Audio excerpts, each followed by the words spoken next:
So, before we begin, I'm actually going to do something a little bit silly. Because I was messing around with this team. Everyone should know this team from Season 2. But you know what we're going to do? We're going to talk about the Point War. And before we can even talk about Dragon Ball, we're going to do something really, really unusual. We're going to talk about... Sorry, got to adjust my mic. We're going to talk about motherfucking the OG fighting game. Chess. So, the Point War. Today's topic is obviously going to be about the Point War. It is about the goals that you should have with your team. And I want to start talking about the general flow of battle. If everything that I've taught you guys is a spoke and whatnot, this is the dead center that all of the spokes cross-sect into. This is going to touch on everything that we've talked about as far as neutral goes. Yeah, wonderful. It's going to go through all of the topics that we've covered so far. This is the hub that the entire wheel turns, and it is super, super, super, super important that this is understood. And even at high level, I think it's really important that I think even at high level, it's really important. Yeah, exactly. It's really, really important to understand your goals. And I think that even some people don't really fully understand, or like, it's one of those things where you may not know, but you understand just because you play the game. But there's a lot of information that we're going to cover. And I think the biggest analogy that I'm going to attempt to do is I'm going to try to ground and create some Dragon Ball theory. So, the Point War. The Point War, as you guys might imagine, is the war between points. It happens the moment the round begins or the match begins. And basically, it is where both of the teams essentially vie for at least a better position. They vie for doing more damage. They try to get an advantage, try to get more meter, try to get more bar. It's a whole messy, complicated situation. But I think the closest analogy that I could think of is it is a chess opening. Exactly 315. It is a chess opening.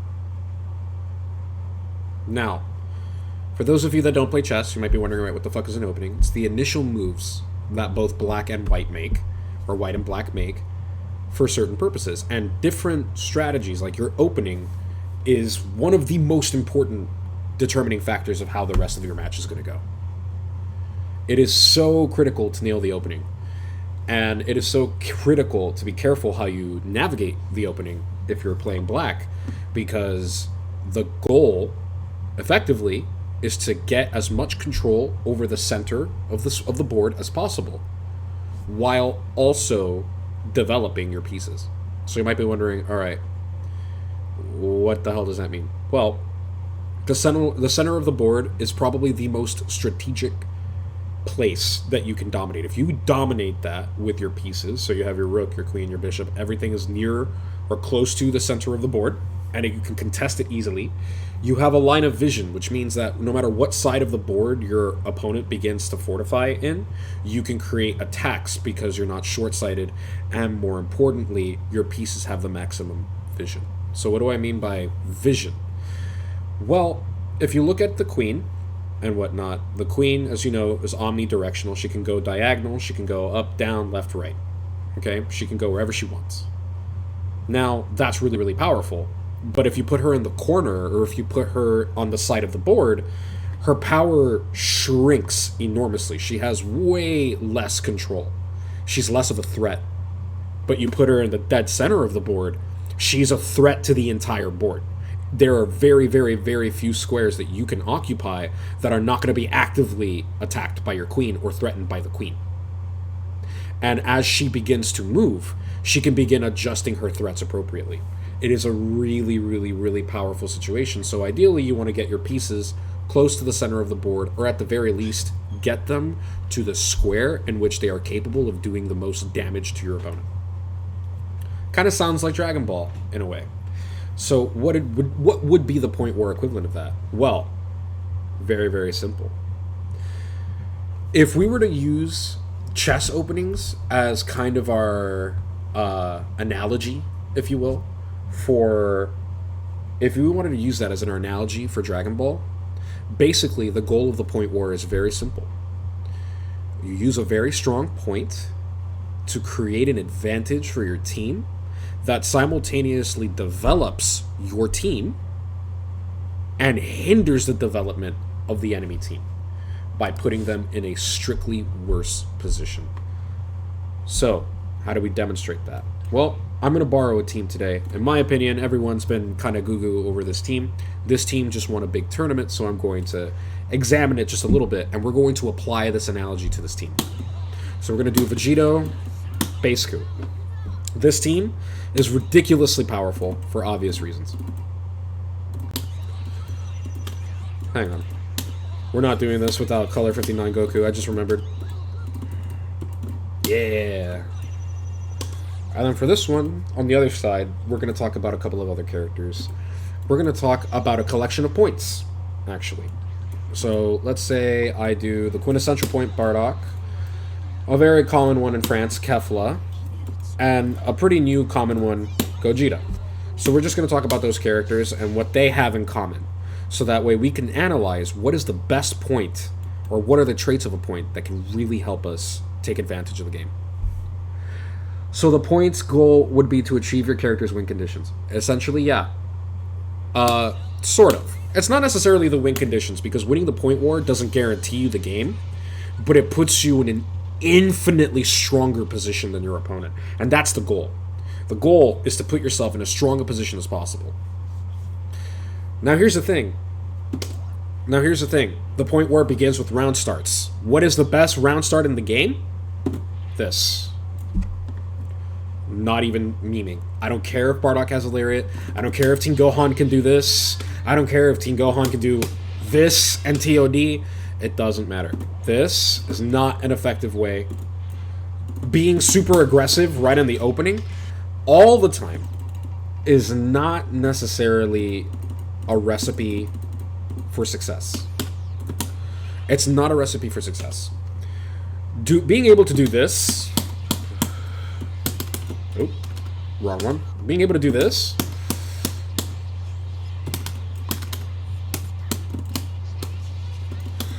Like, that's effective, right? There are a lot of ways you can do a round start, and we'll do a whole masterclass on round starts. But at high level, the most common round start you're going to see is this. And the reason why is because, let's say Bardock is going to lariat plus assist. So he goes that. Let's say he does that. Let's see.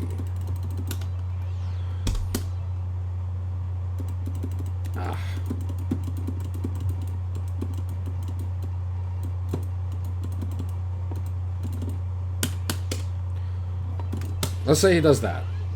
Or better yet, let's have him block. Let's say he does something like that round start. Okay. Oops. Oof. Wow. Went past me. That's crazy. Pam. Go on. You can do that and punish it. Or even better, avoid it. But you can even do more fun stuff like this. I'm plus now. It's no longer his turn. Kefla got sniped by Vegito. And if I really want to be nasty, if I really want to be mean... Oops, my bad.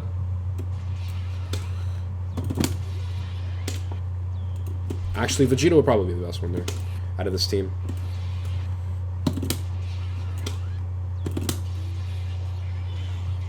That's dangerous. Because if you try to press your turn there, you lose. And then, Team Gohan gains control of the match. So you might be wondering, what exactly did I do there? Well, dash block call assist. This, basically. Come on. Oh my god, I hate this. Dash block plus assist. That is a great way. That is a great way to start the match.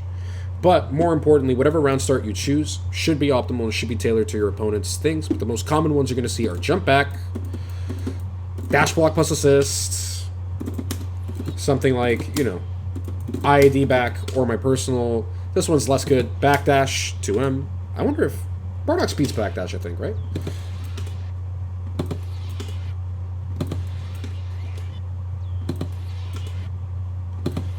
Yeah, it does beat backdash. Okay.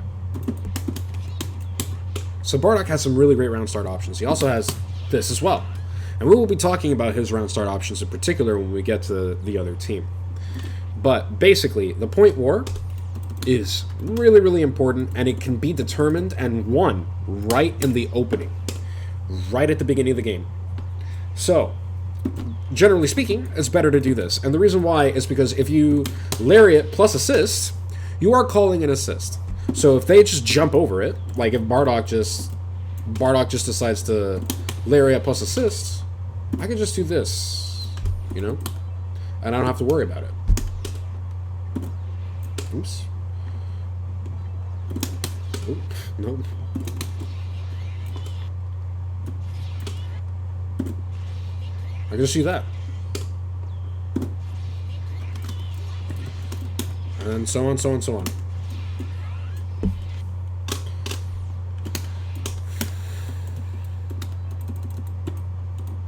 So, right off the bat, why is this team in this order? Or why is Yasha's team in this order? What does this team do? Well, Yasha's goal, or the goal of the player of this team, is twofold. On this team, you have Teen Gohan, and Teen Gohan, as a point, has a lariat. He has a great Don't Approach Me tool. There's a great Don't Approach Me tool. And he's got DPs. Not only that, but he's also got excellent corner carry.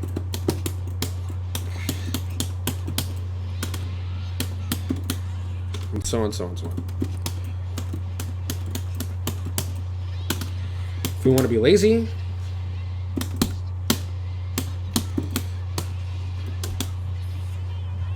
boom. So right off that simple combo from mid-screen, and one assist, Teen Gohan already has 2 bars. He already has 2 bars. His opponent has just taken a pretty sizable chunk of health. They did 3,791 damage. And for the purposes of this video, I'm actually going to turn off regenerative health. He can, but super dashes are even better because he doesn't just stuff them, he can kill them for it. This is amazing. He has a really great toolkit for dealing with opponents, and he also benefits a lot from assists. Specifically, these assists. These assists help out his damage, but more importantly... Oops, thought that would hit higher. You can probably do... I wanted to be Bombo.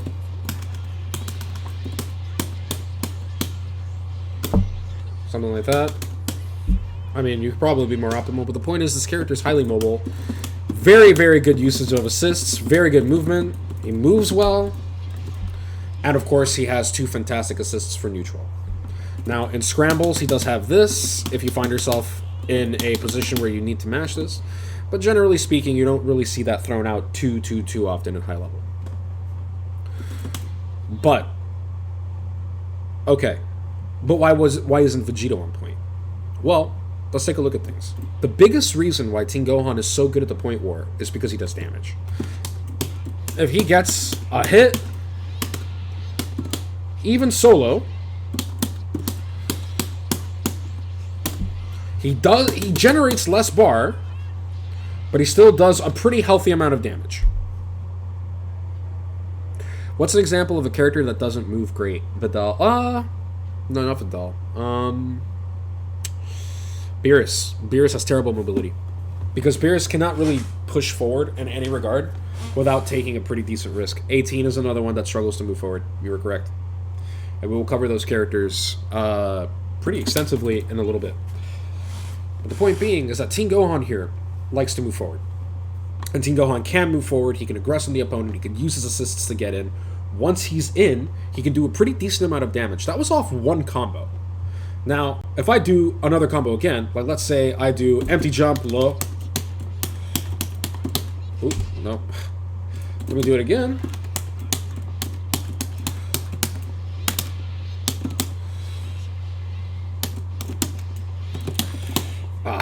I didn't want to do that. I got fancy with it. It's been a while since I played Teen Gohan, guys. Please forgive me. Don't hold it against me if I'm bad at this game.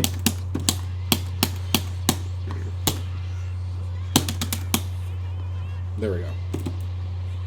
So, let's say I do empty jump into low.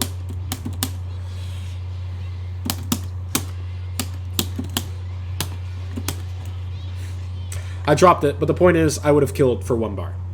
And I would have built maybe 3.5. Characters with stationary movesets, sure. Yeah, that is an example of characters that don't move because their movesets generally require the opponent to approach them. We will talk about that. But, point is, Team Gohan is more than capable of 2-touching solo. Even if he spends a bar to end his combo. And if he doesn't spend a bar, well, let's say he has assists.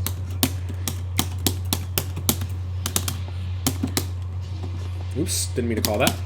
We're just going to pretend like I didn't call that. Ah, pain.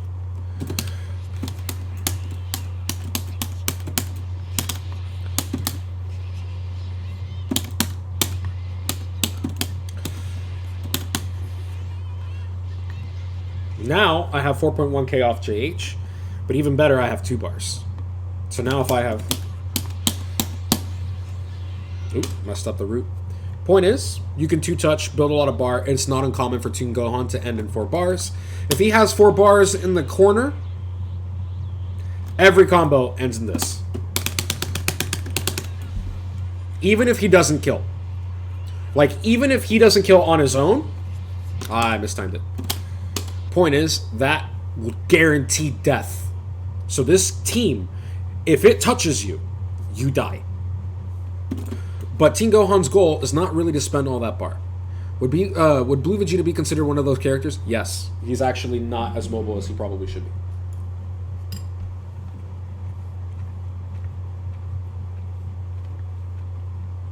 So, why? So that we're kind of starting to see why Team Gohan's on point, right? Because if Team Gohan is on point, he's going to build a lot of bar, as we could see. Really good meter gain. Yeah. Yeah, it's not as great as a lot of people might think. And I'll explain why, because there's a lot to this. We're going to cover a lot today. Oh, I mistimed it. I'm so rusty with Team Gohan, guys. I'm so bad at Dragon Ball.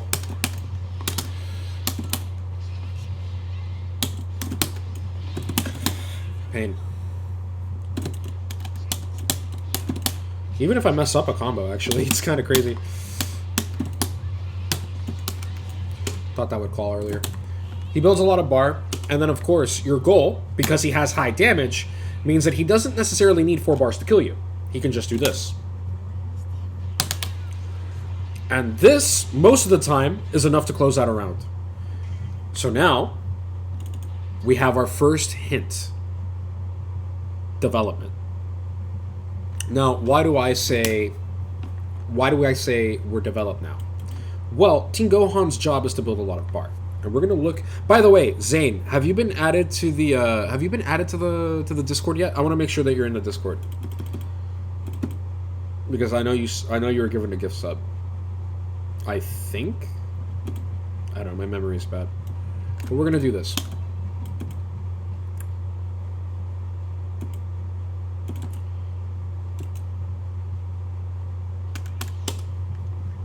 So now, we have Vegito with a lot of bar.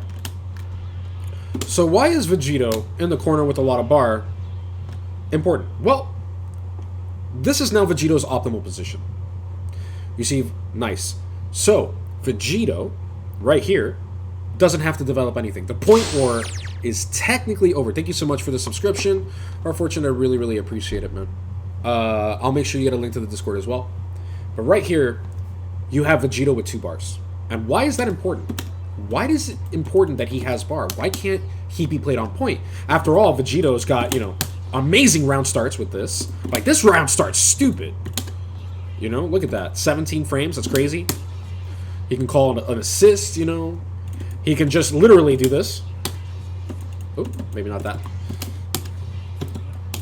Stuff like that, or cross up JH. Like, he can get a mix-up right off the bat. If the opponent jumps, he can just go ahead and grab. Like, he's got so many options on round start that counter everything. More so than Team Gohan. So why do we not want Vegito on point in this team? And you are absolutely correct, because he has access to more movement options. Not exactly for sliding knockdown, but his neutral becomes so much more monstrous when he has bar, because he can literally just do stuff like that. He doesn't even really have to play neutral. Oops. He doesn't even really have to play neutral. Boom. I won neutral. If I called that a little bit earlier, boom. You know?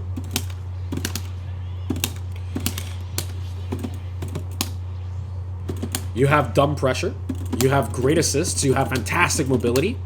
But you spend a lot of bar. You're not really going into bar. Or you're not really doing a lot on bar. Not only that, but Vegito, if he does have a lot... Like, let's say he has a lot of bar. Doesn't really have access. He doesn't have a low 2L. Now, that doesn't make him bad. But what that means is his Oki on level 3 is going to be very, very limited without a good left-right. But his level 3 is just a standard beam. But if he has a lot of bar, he's always a threat.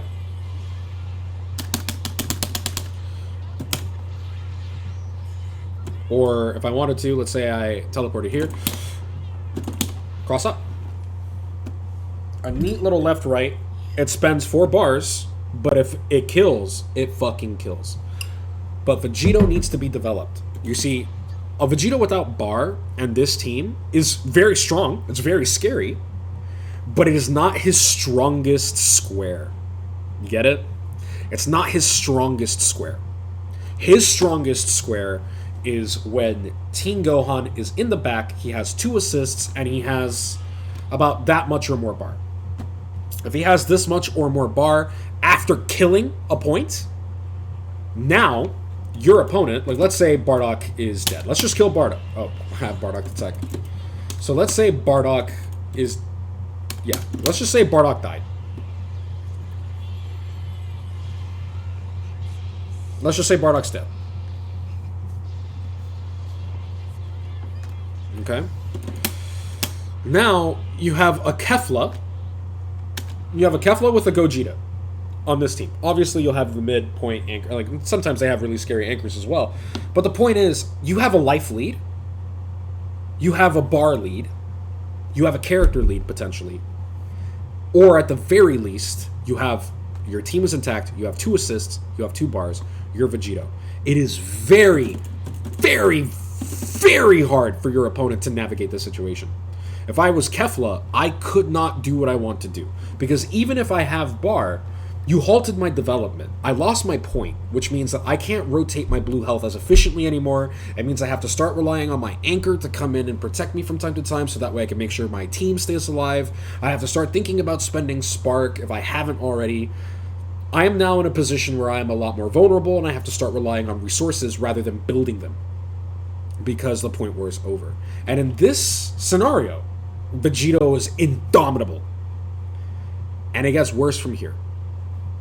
So, if we have base Goku, it's okay to bring him on a point. Like base Goku, it's going to spend bar. Because blue Goku, or base Goku with assists, gets sliding knockdown. Which he kind of has difficulty accessing. Whatever. You guys get the point. He has access to sliding knockdown. He has bar, which he likes bar for. And why does he like bar? Well, very simple, because he has access to his literal only reversal.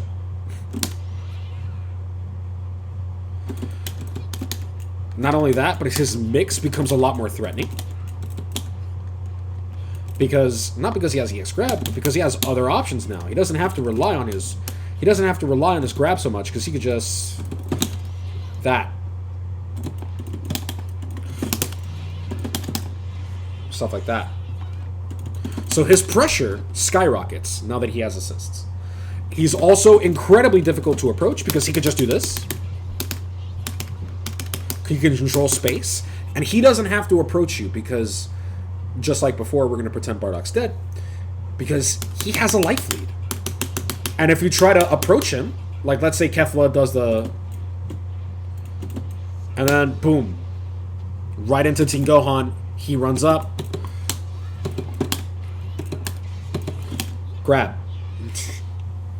And you're not ready for the grab. Especially in this position. Because let's say Kefla jumped about right here. Got caught by Team Gohan. Your back's to the corner. So if they're close enough to the corner, he can convert off the grab. It's little stuff like that where base Goku, with these 2 assists, is now quite strong.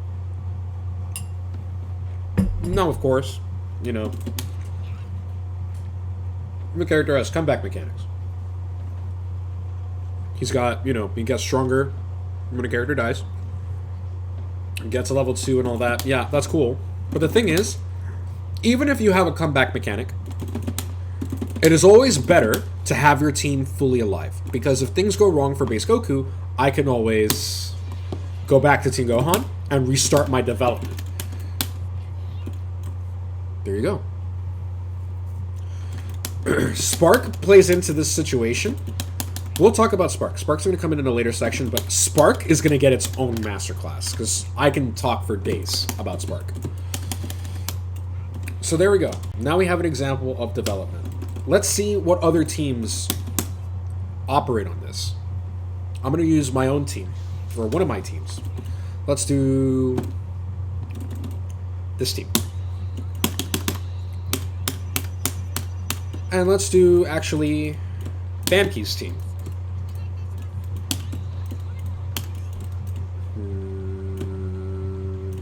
I forgot how he plays.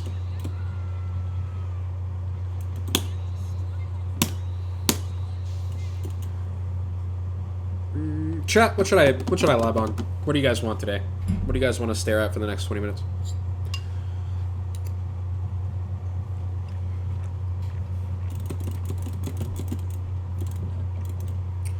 Galactic Arena. Damn, bro. Do you hate your eyes? Is that it?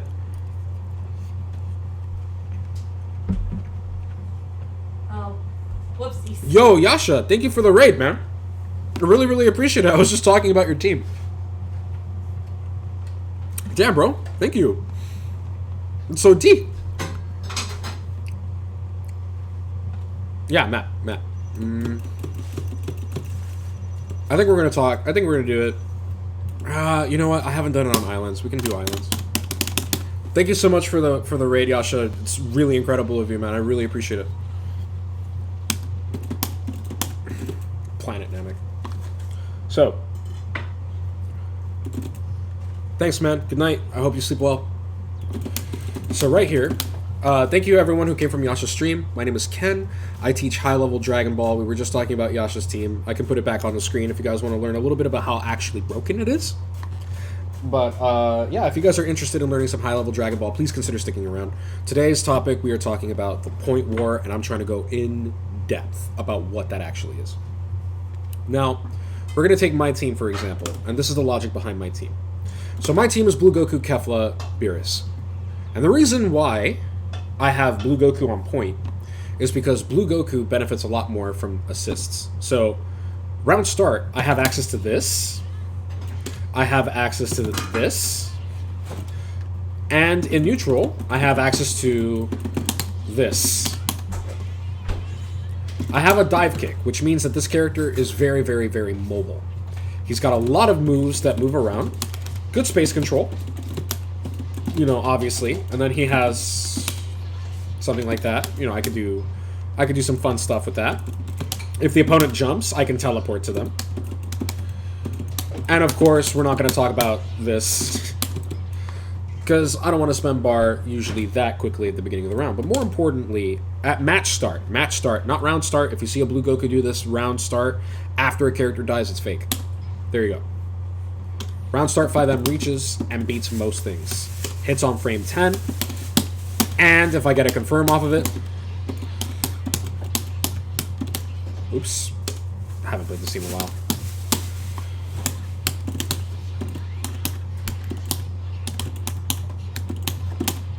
If I want to, I could just do that. I am the God of War. Play Bluku, so this is... I play Blue... Oh, yeah, wonderful. Thank you.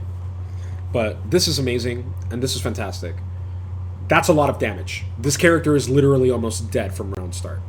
Same thing if I hit him with this, because if I hit him with this, doesn't matter. I build 1 bar, 4k in the corner. If they get hit again, they die. For free. So, this character, if he hits you, you're going to be having a bad day. This character, if he hits you, is going to really, really, really mess your day up.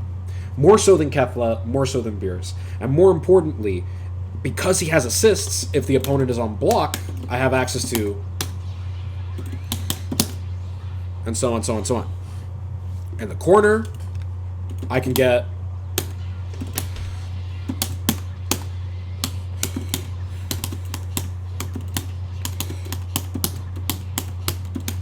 I forgot. I can't end it like that. But yeah, I can build almost like 1.5 bars. I spend 1 for the SKD, but that does nearly 4.7k off of an unreactable command grab, which is kinda crazy, to be completely honest. That's a lot of damage, and not only that, but this character, as we've spoken about before, he's got a -2 4L, which means I can dash block for free. And every time I dash, I can either frame trap or grab. So, that's pretty nice. This character is really good at the point war because he has all of the qualities that we look for in a point that we're going to go over in detail in a bit. More so than Kefla. He also gets a neutral assist, which is quite nice. And he gets, I don't want to say a scramble assist necessarily. Oh, thank you so much for the follow. Really, really appreciate it.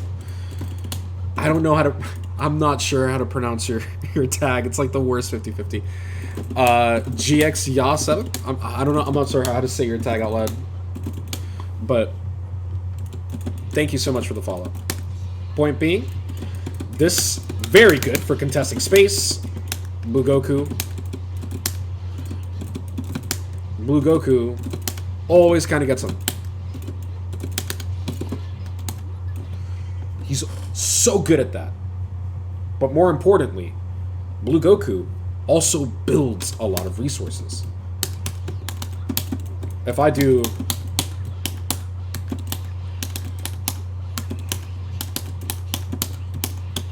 Oop, I messed up the loop.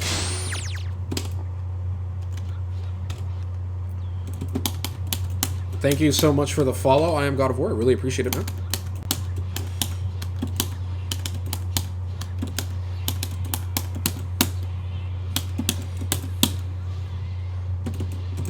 Almost 2 bars off of 2L, 3.6k, and of course I get Oki afterwards. So right off the bat, without spending an assist, I'm already developing really, really, really well. And then of course, if I actually get a touch, and I get a big touch, like let's say I do that,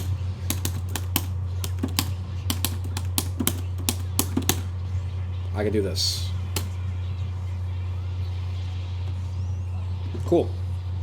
So now, Kefla doesn't really need a whole lot of bar. But now, Kefla comes in fully developed if she wins the point war. She has Beerus, she has Bluku, she has 2 assists that she really likes. But more and more importantly, that bar is going to kind of be a deciding factor because of 2 reasons. 1, Kefla is really good at building bar. But more importantly, she's also really good at spending it. On block, she gets access to... Oops. Which is really, really, really dumb. Because, oh yeah, no. Bluku loves, like, Bluku builds a lot of meter.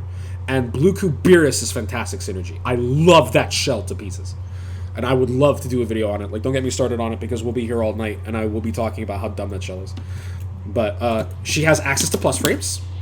But more importantly, in high level, if your opponent techs a lot of Dragon Rush, they're going to tech that. They're going to try to tech that because they're going to think it's a Dragon Rush, which makes that a lot more threatening as well.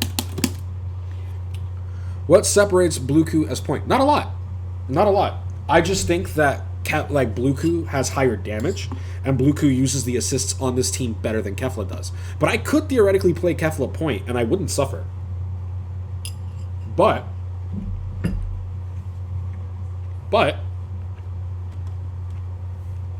Bluku builds a lot of bar, unreactable command grab, huge threat, and has very high damage. Higher damage than most characters in the game.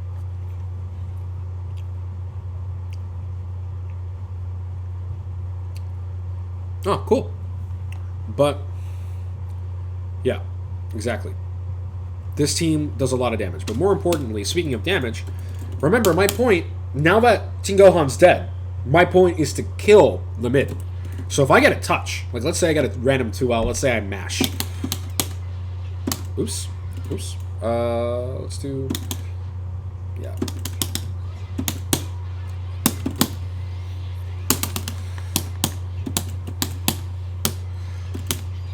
I get full screen corner to corner carry. And I do 3.6 in the process. Just to prove that. Oh. If I'm in the corner. Oh, hang on, let me get some bar.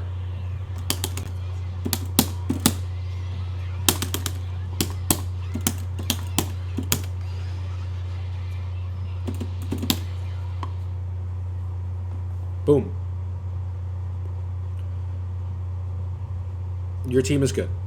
Bluku, Baseku, SSJ Goku. It's pretty good. Yeah, it's pretty good. As long as you're playing AAA or AAB, you're probably fine. If you're playing anything other than Base Goku A, like Y, but yeah, it's decent. The biggest problem is you're gonna have a hard time converting off of your command grab, but it's fine. No, actually, I think Base Goku converts off of it nicely, so yeah, I wouldn't worry about it. You have a good team. Triple Goku. But yeah, this team, as I just demonstrated, it's going to do a lot of damage to the mid, and Kefla has a lot of bar. I can even push that damage, which is even crazy. Like, if I want to, I can do...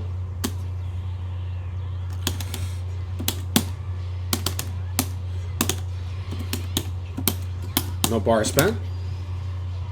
And still get my corner-to-corner carry with assists. I don't need assists as Kefla. Contrary to popular belief, she's actually pretty independent.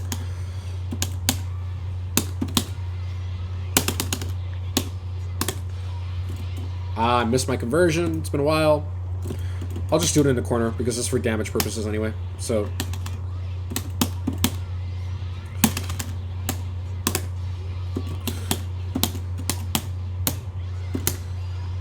$4.1K, and they're in the other corner. That's insane damage. So now, that's off of a 2L. This team is cooking with gas. Or that's off of JH. I'm not sure which one I started. I think it's JH. Point is, this team is doing a lot of damage now. And she's got really, really good assists because Base Goku, or Blue Goku kind of makes that hard to see, obviously.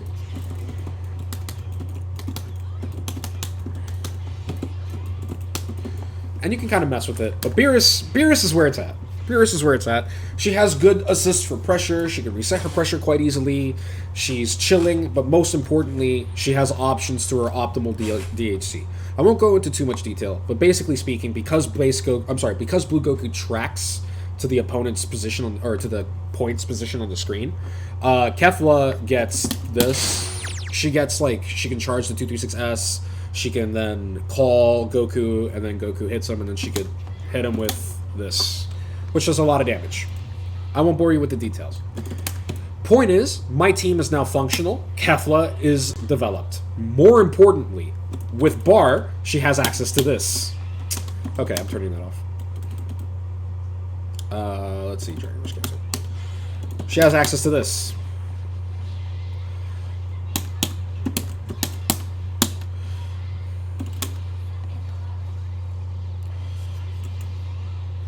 She has access to that.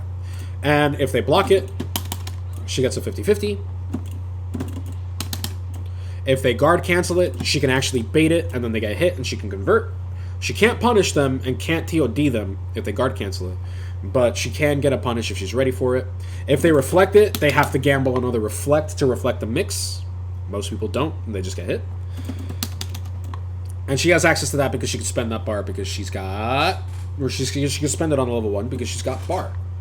So with meter, this character does spend it decently well. But honestly, that's not the goal of this team, as nice as it is. The real threat on this team, and the reason why I play this team the way I do, is for Beerus. Because Beerus... I'm going to bring out Beerus. Beerus has got nothing. I got no neutral. I have nothing that moves me forward except this, and that can get me killed. I do have this, but, you know, it's not that good. I have this, but only the EX one has a lot of range. So, overall, I'm pretty weak. And then, on top of being weak without bar,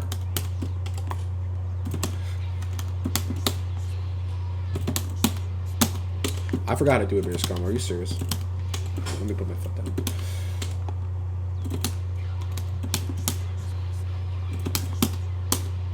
I forgot to do a Beerus combo. No!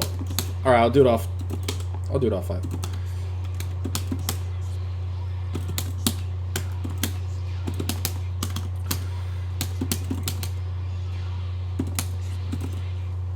So, I did 3.8k and I built a little bit more than 1.5 bars. That's okay. It's not great, especially considering Kefla off of the same starter can do...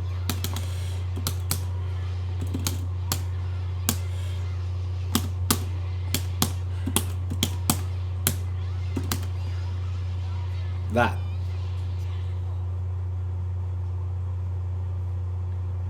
So, Beerus doesn't build a lot of bar, he doesn't enable a lot, and Kefla builds a fuck ton, and she does enable a lot. Same thing with Blue Goku. That's kind of a problem. Now, here's what happens if Beerus has bar. To the same combo. If I do the same combo, but with a little bit of extra bar, I can do this.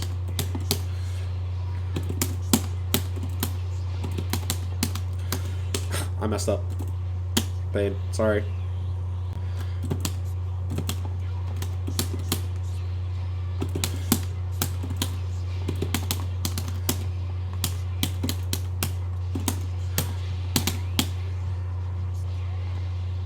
Now my damage skyrockets with an assist. If I spend bar, I can end it in...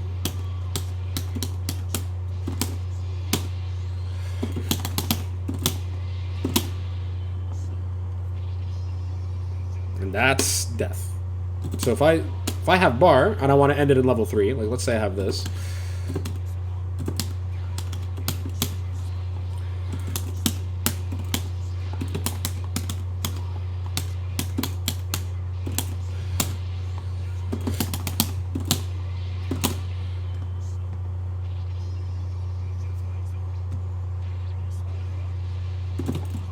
and I have a 50-50 right after. Which means that if they guess wrong, they literally just die on the next touch. All because I had 2 bars. Beerus is frightening when he has bar. On block, you already know, guys. You already know.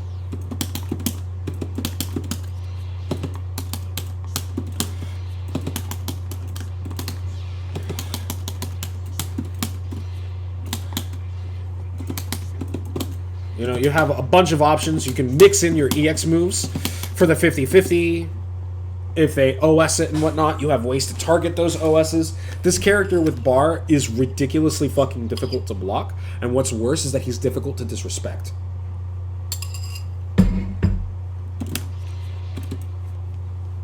Also, same thing applies.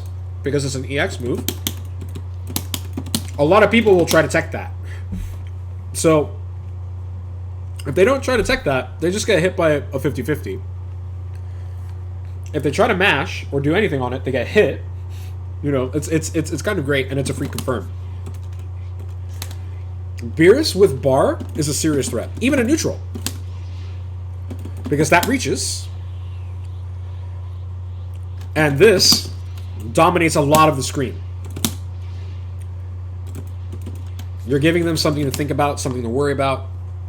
And not only that, but Beerus's best position would be if I bring Beerus out, DHC him out, and then I have these 2 assists, or at least one of them, and I have this much bar on my team. Exactly. That is exactly it. So the objective of the Point War is to use your assist to build resources, gain the advantage, and develop your mid and anchor. I could not have said it better myself. That is the goal. You need to think about developing your characters because you want to put them on their optimal thing. Now, here's the thing. Worst case scenario for me is this.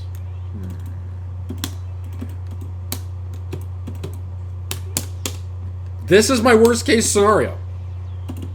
I get a bar because of Limit Break, but nothing is developed.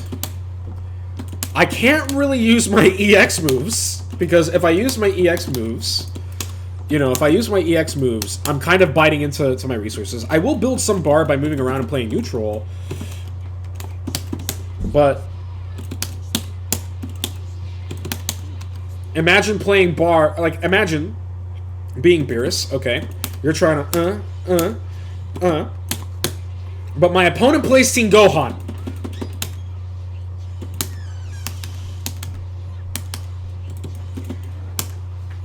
Yeah, that's great. That's great. That's great. And on top of that, from that very confirm alone, if I get hit by that from Team Gohan, if Team Gohan has bar,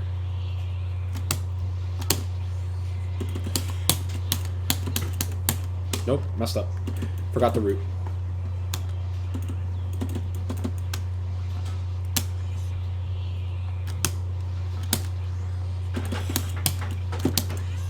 Did I forget the root? I guess I did.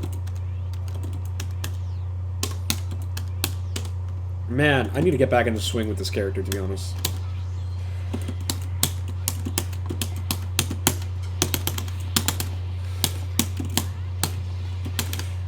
And then from there, look at how much damage he just did off of a Vanish Confirm, and he was about to put me in the corner in SKD with 1 assist.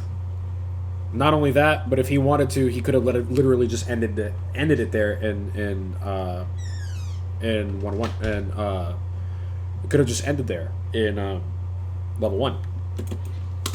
Well, the reason why here's the thing: I don't play Beerus Anchor, I play Beerus third. In most of my matches, the most common thing that you're going to see is me DHC into Beerus. So let's say I build a lot of bar. Okay, my goal is to do this.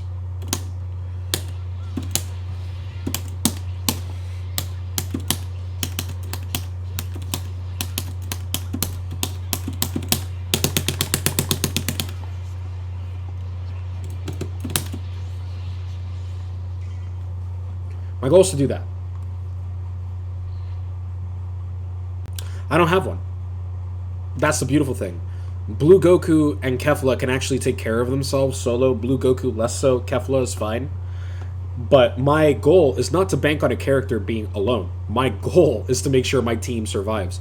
So more often than not, if you have good health management, your team is probably going to look like this by the mid-game.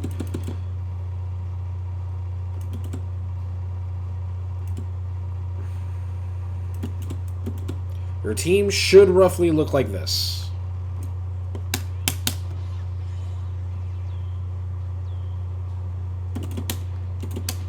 Not just the team, but most teams. Because even if you play an anchor character like Broly, even if you play an anchor character like 21, you want to bring them in while your other characters are still alive. Because if it's an anchor like 21, she's the character that you're developing. You want her to come out at her absolute strongest. She's not her strongest solo. She's just stronger than others solo. That's the difference. Just because your character is stronger than others solo doesn't mean solo is where they're at their strongest. And you want to play each of your characters when they are at their strongest. And 21, we'll talk about her. But this character is at its strongest in this position, even with this health. And the reason why it's strongest in this position is because I have this, and anything I do at this point leads to big damage. So if I even get so much as little touch like this... Oop, messed up. Actually, I don't have bar. So if I have around this much bar...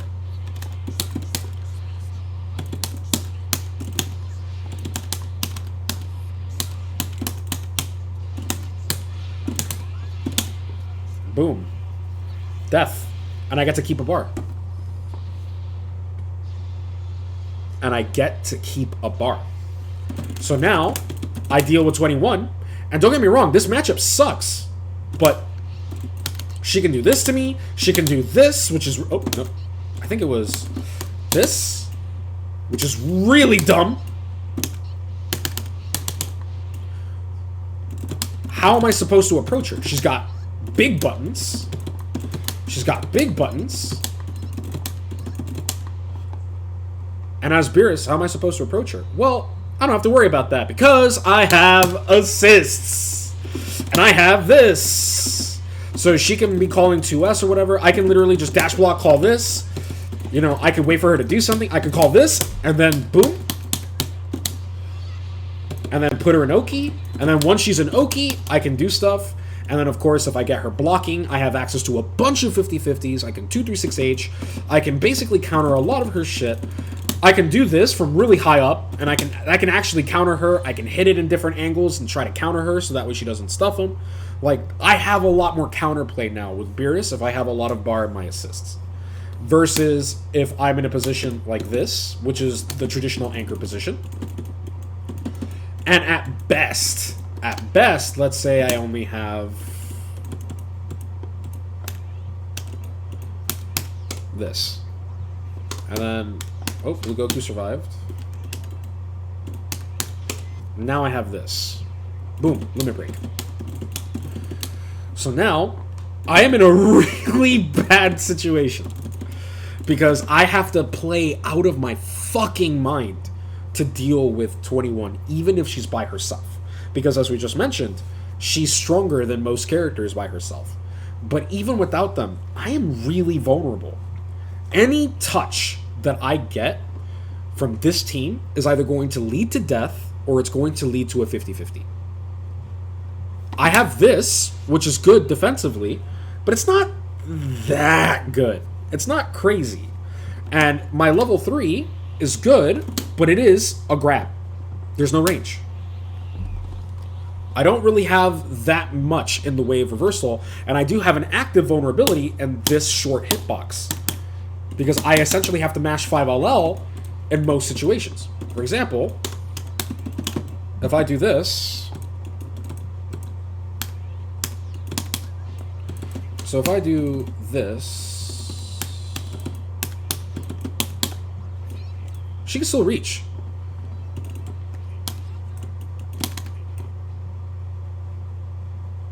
Uh-oh.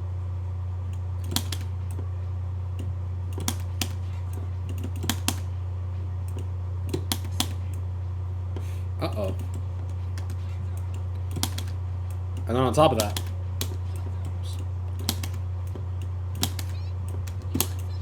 I can just... do that. She's a threat. And there's very little I can do. See?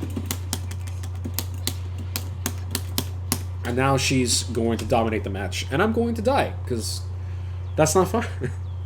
This is not a fun position to be in.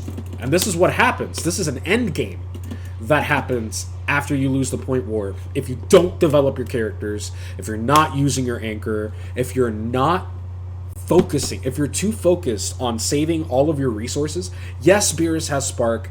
Yes, Beerus has Bar. But Beerus is vulnerable and neutral. Like, this only lasts so long, and then if I do this, I'm entering meter penalty. And yeah, it's cool that I have, like, you know, I have cool meter gain. Like...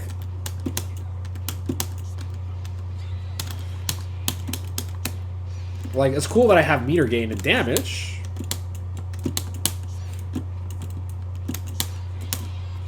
I'm trying to get this frame trap. Like, it's cool that I have, like, you know, cool stuff like I messed up the route.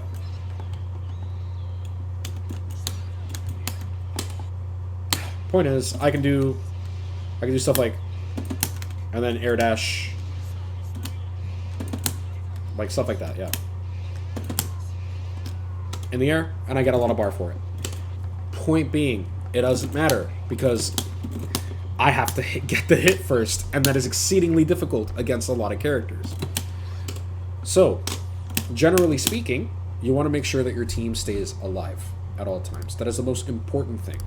Your goal should be to develop your team. It isn't just to win the point war. So you might be wondering, at what point does the point war end then? Well, obviously you might be thinking, well, the point war is over when the point dies. But here's the thing. If everyone's raw tagging all the time, it is not uncommon to end up in, like, the last 2 minutes of a match, and both teams have 3 characters alive, each of them bleeding, but each of them alive. And to me, that's not really a point war thing at that point. At that point, that's a mid-game. So I think it's better to define the end of the point war as when one team finishes their development, or if one team actively destroys the development. For example,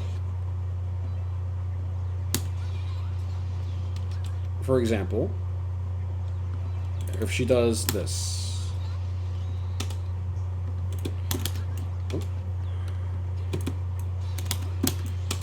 That's very hard to happy birthday. Yeah, that's very hard. Can I happy birthday that? I can't. Wow. Good assists. Oh, almost.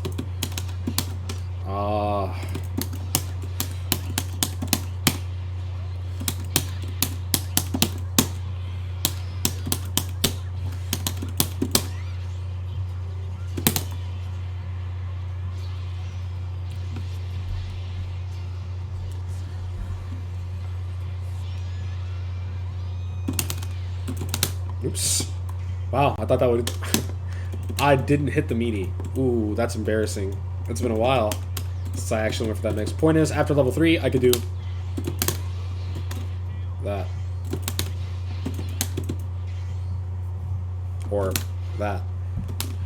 That. If I'm in Spark, which I probably will be after the happy birthday. You know? Very nasty. So, stuff like that is a good way to win the point war. That point war is over because now there's nothing she can do to develop. There's nothing 21 can do to develop now. Like 21, let me call Team Gohan because I want to see how much bar she has. Because remember, you know what? Let me bring in Team Gohan actually because he's the more likely point. So if Team Gohan calls 18, or I'm sorry, 21, like that, okay?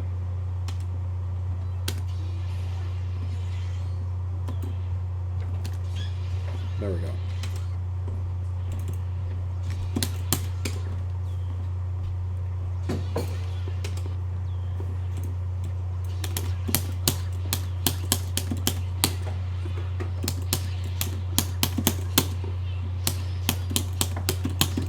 Ooh, I fucked up. Now, I just want to see how much... Look at the difference in development.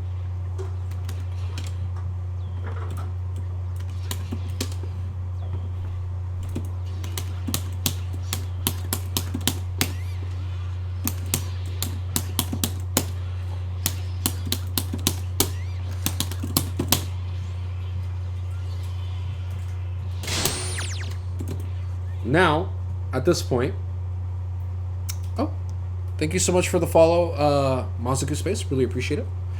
Really, really nice. Thank you guys for following. I'm really, really appreciating it. But as you guys saw here, 21's dead now.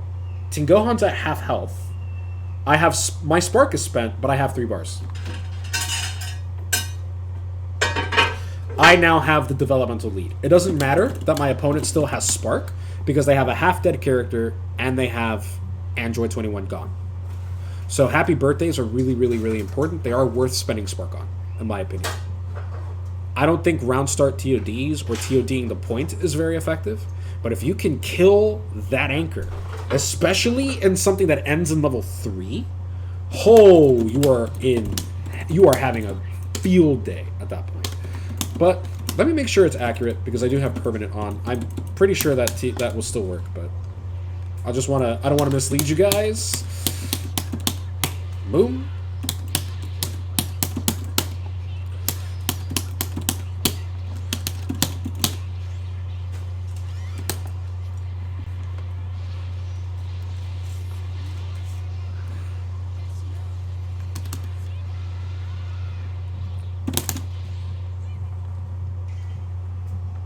Yeah, that's not a fun situation to be in. Because now you're in a vulnerable position where I can meet you, or I can do this. Oops, my bad. Or I can do this. I can do this. I can do a whole lot to you now. And you are in a very, very scary situation. You would have to spark. So if I do that, I can literally just... Well, not call Blue Goku, but, you know, I can literally just sit there, do nothing. I can do spark baits like that. And then come back in with 5 LLL. Like I can do... Or I'm sorry, 5M. Like that.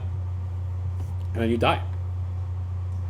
So now this team's integrity is completely destroyed. I've completely halted all of the development. But most importantly, look at Team Gohan's bar. Even if he manages to spark... Even if he manages to spark and whatnot, he will gain some bar if that's the case. But if he doesn't spark, even if he manages to get this team out, his team is not developed. Janemba is coming in with not a whole lot of bar and 1 assist, and unfortunately that assist is not an assist that enables him to move forward, it's just an assist that protects him. So I basically murdered the neutral assist, and I hampered the neutral in this team. That is not a good position to be in.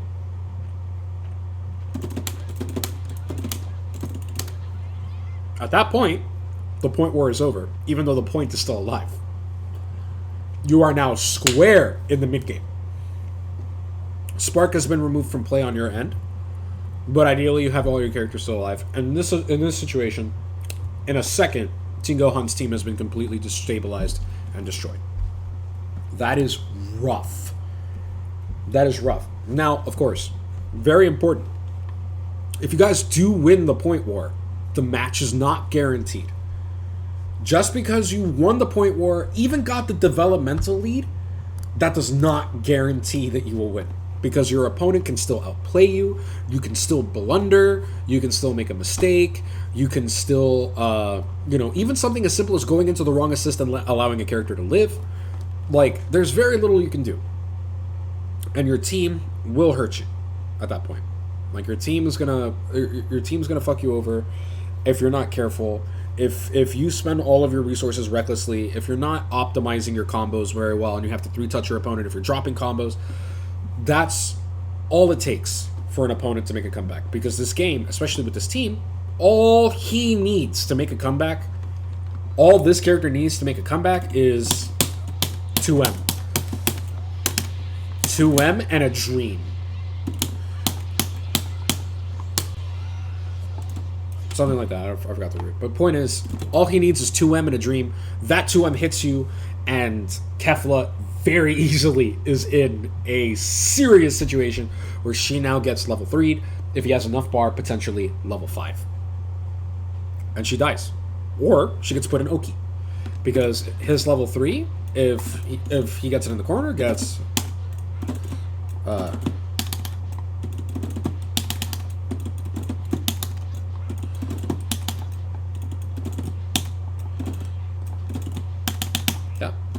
And then, look how much damage he gets off 2-0, guys.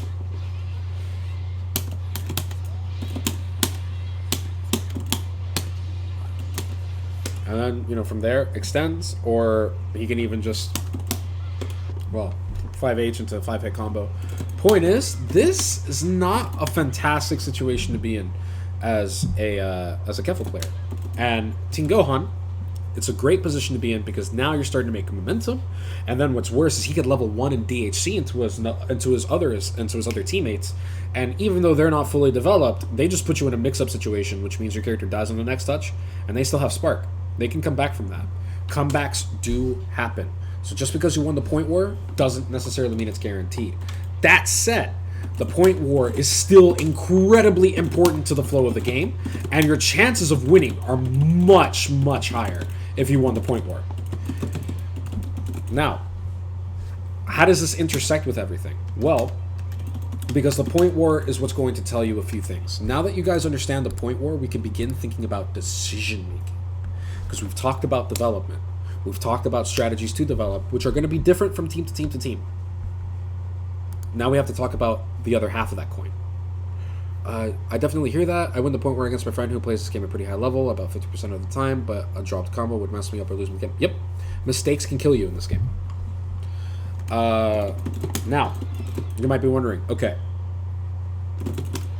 that's cool, but remember, I said at the beginning, the other half is hampering your opponent's development. The way you hamper your development is through a lot of things. Now, we've heard this, everyone knows this is the meta. You need to have characters that 2-touch. Kefla, without bar, 2-touches pretty decently. Even by herself. Like, let's say I do empty jump low.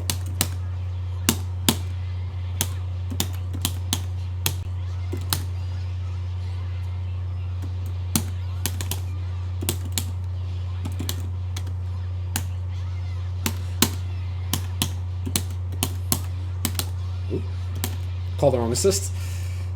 Point is, if I call an assist there and then did that into that kills. So Kefla can very easily 2-touch even from a non-optimal combo. If she really wanted to, she could easily also do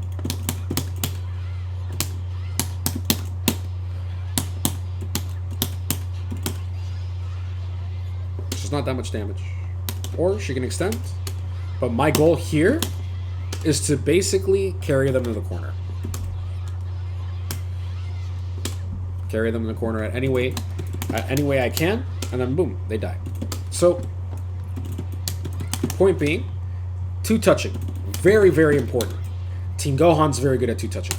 Bluku is hilariously good at 2-touching. Like, even mid-screen, you know, like...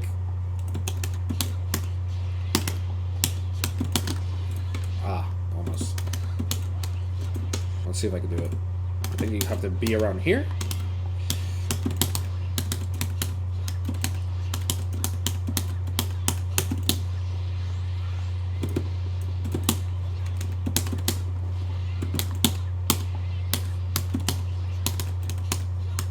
Oh, messed up. But yeah, there you go. Have you done masterclass on effective and optimal combos? Not yet, but I will. Because I'm very bad at combos. So I'm going to have someone else help me with that.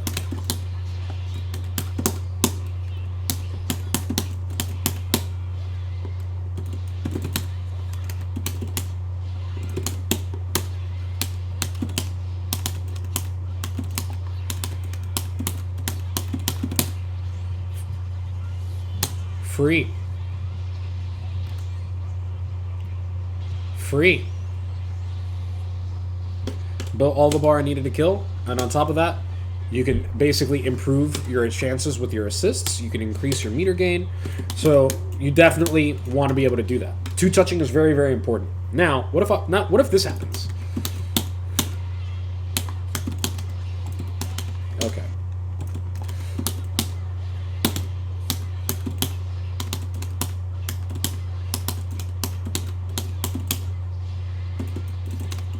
And then instead of me actually hitting them,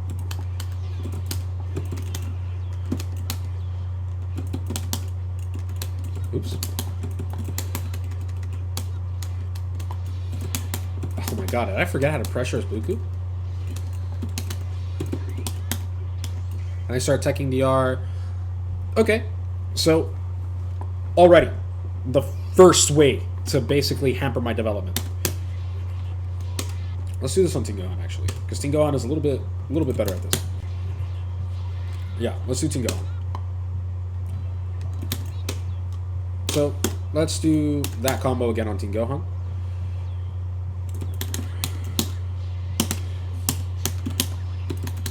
Yeah, a little bit too far.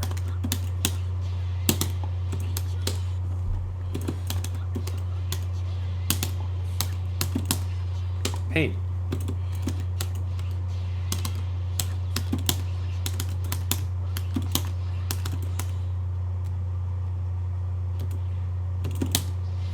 There.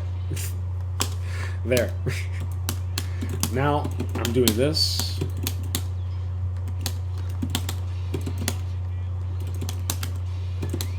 Okay. And now he decides to do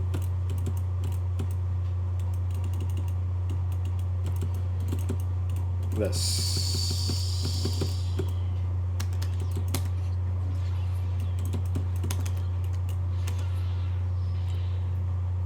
He's back to neutral. He's damaged and he's bleeding. So Team Gohan immediately needs to get out.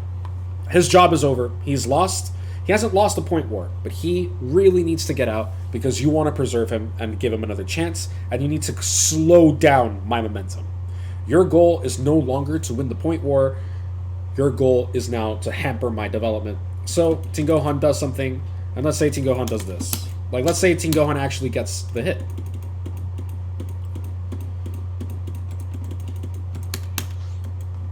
Let's say Team Gohan actually gets the hit. Let's say he gets... Oops.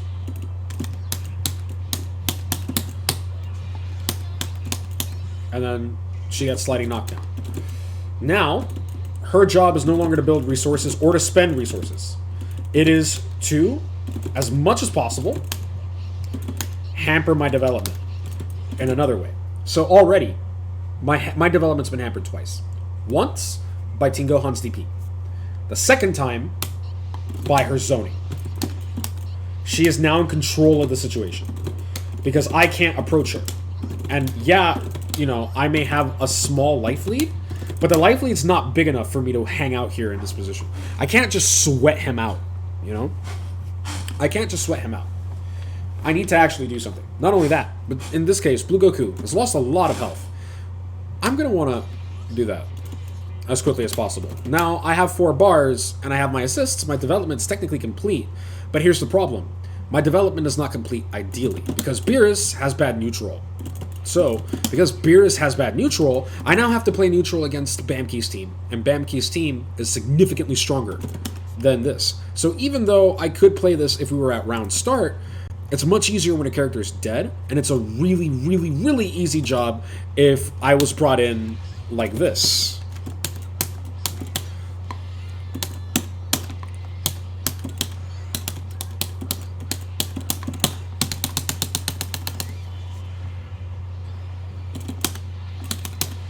You know, so that way I can do something like that.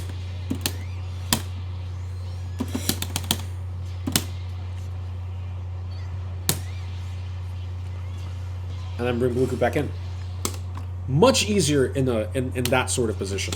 But in a position where I have to be brought in via raw tag, where, by the way, that's not even guaranteed. She could just 2H me if I'm not careful. You know, she can anti-air grab me. She can anti-air grab me. That's not a great situation for me either. So I have to be very careful. So now we're transferring slowly into the mid game. We're still technically in the point war, at least I think, because neither of our development is done. We're still in that war. So this is not a great position to be in, and we're still vying for supremacy. Now, the point war for me or her would end the moment one of us does this. Because at that point, our development is done. She loses bar, but she gets steals, and she still has 2 assists. Now, ideally, if 21 was bleeding, what she would want to do if she had 3 bars would be this. Let's say she has... would be this.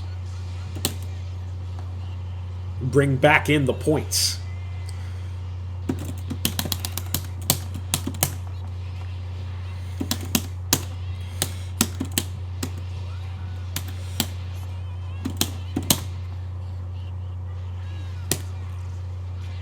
And now, bring in the anchor.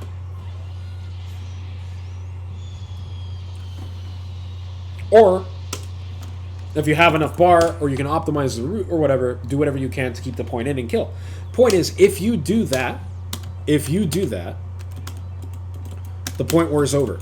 So even when the point's not on the field, guys, The point war is not over until one of you has finished your development, and finishing your development can take a lot of different looks. But the point is that you want to make sure that your team comes in at the strongest possible position. You don't want to be in a situation where you end up with solo Beerus who can't do anything, or you end up with 21 with no steals. I mean, like, technically the worst position of Bamki's team would be solo Team Gohan. You don't want to end up in those positions. Because, like, yeah, they could play solo, but they're so much stronger when they come in through Oki or they come in as a DHC. They're so much stronger because then the guest kills the character. And that puts a lot of stress on. So definitely the best way to hamper your development is to have good defense. Step 1, have good defense. Be able to react to 6M, tech DR, because at high level, this is basically most of the pressure you'll be dealing with. Now sometimes we'll do some curse stuff like this. You know, they'll do some curse stuff like this, or maybe that, you know, like they'll do some cursed stuff, which is pretty good. But generally speaking, you want to be in a position where you can at the very least react to the universal system mechanics. If you can react to the universal system mechanics, you are chilling. That's one way to severely halt your opponent's development. Another great way to halt the development: raw tag. Why is raw tag a good development hamper? Well, very simple. Because let's say Janimbo's pressuring me.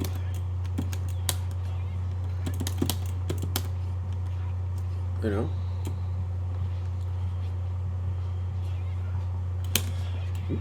Why'd you backdash? Okay. Wow. All right. Oh. Okay.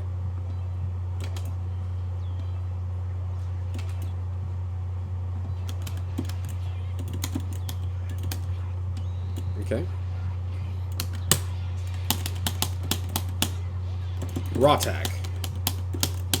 I can reflect tag. I can reflect tag to get out of there. I can tag out in a specific moment that could dodge a you know, I can dodge something with it. I can skip a mix up if it's fake.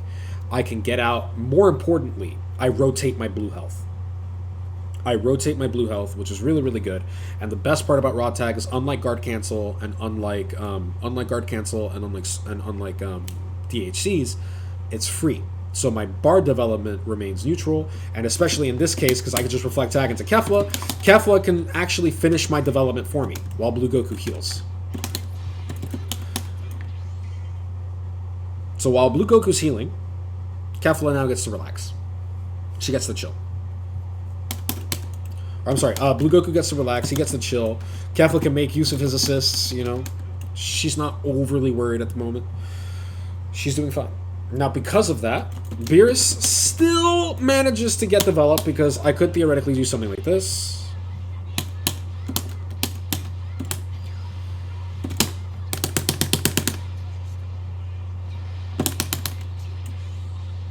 Hi.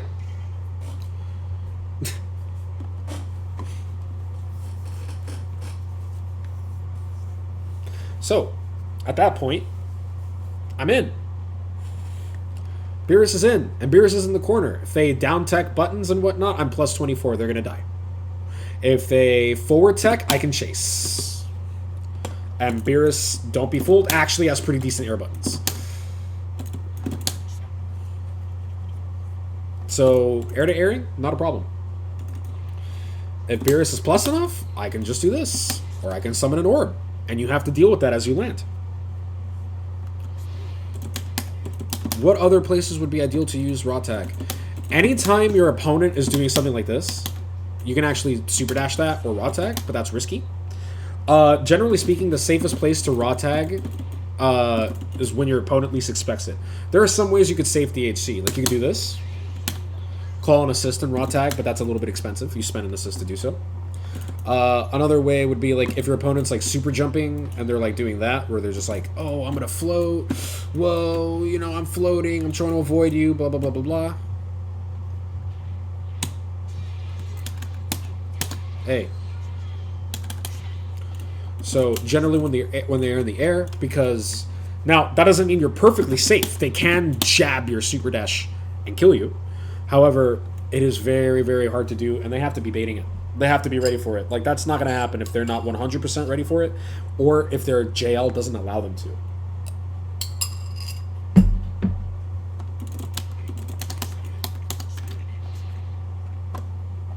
We're constantly raw tagging your team.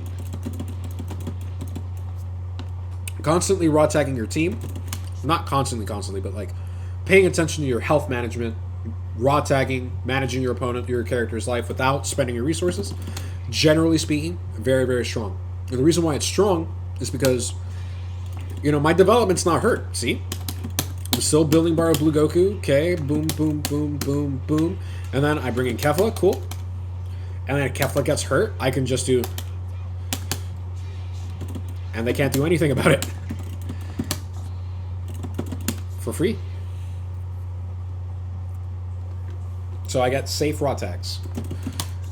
Which is great. Because now I can contest neutral. Now, it's fine. I still have bar, but I'm getting to keep the bar that I built. I don't have to, you know, waste it on guard cancel. I don't have to try to DHC and spend, you know... And then, honestly, in this case, my other character can finish the development for me. Or, in this case, if Beerus is good enough developing and whatnot, or if you're very confident in your Beerus, and you feel like your Beerus has enough bar to be effective, go ahead and play him. If you're playing this team.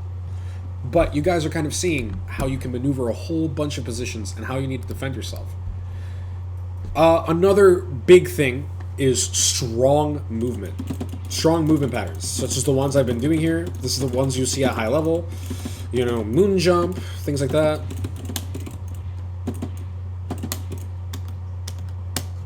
Okay, that's Dragon Rush. You know, strong movement, strong evasive movement, strong defensive movement.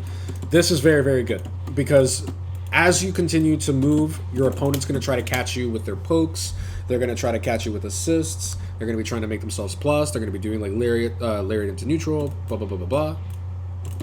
Oh, definitely. Boom, boom. You know, like you can bait stuff, and then the moment you bait stuff, that's when you end up spending their resources, as we talked about in other masterclasses. And at that point, that is when you can essentially take control of the situation, put them in a block string, and maybe get a hit out of it. So, you basically want to use your movement to hamper their development. Because if they can't catch you, they're going to build bar, and they're going to build a lot of bar by moving, especially if they're moving forward all the time. But they're not going to build as much bar as you are if they get hit. You know? So, having good movement will definitely carry you a lot of the way and definitely slow their development process. Another thing. Big damage is going to hurt their development. As you guys saw earlier, if Janemba touches me, or like if I snap in Tingo, and if Tingo Han touches me, he's going to build about like 3 bars if he wants to with this team. If he has his assists up, that's 3 bars into huge damage, and I'm dead. But look what happens if I hit him.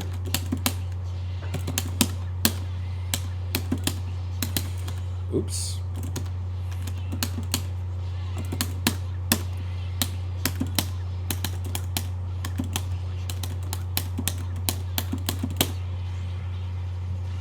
He didn't really build that much, and even though he did, he doesn't really get to spend it because he's dead. See? So, having really good damage, particularly good DHC damage, or good DHC synergy is going to hamper a lot of development for your opponent.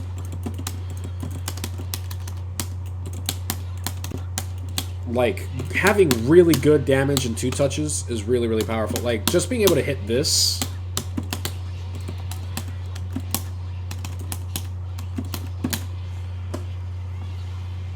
It's going to really, really make a difference. It's going to really make a difference. You know? Now, if I don't want to spend the level 1... Ah, messed up. So there we go. Now.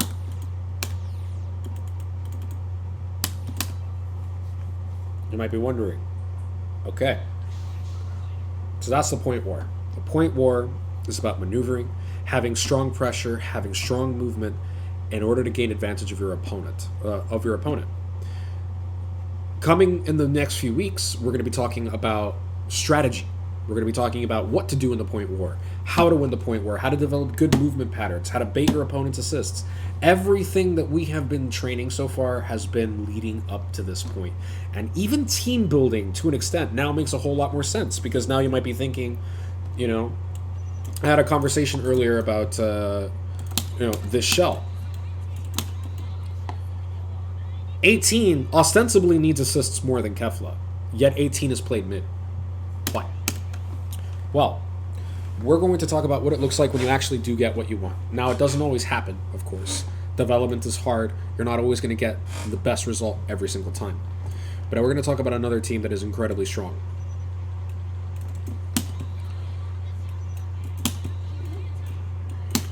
We're going to talk about Kaiden's team. And the reason we're going to talk about Kaiden's team is because we're going to talk about another set of characters. She looks like a point.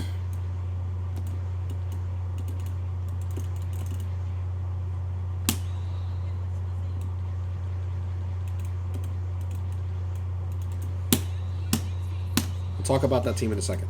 Though that's not really a team.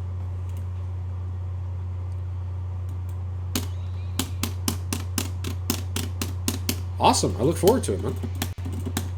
I already have some movement stuff, but I definitely have some movement. Classes planned.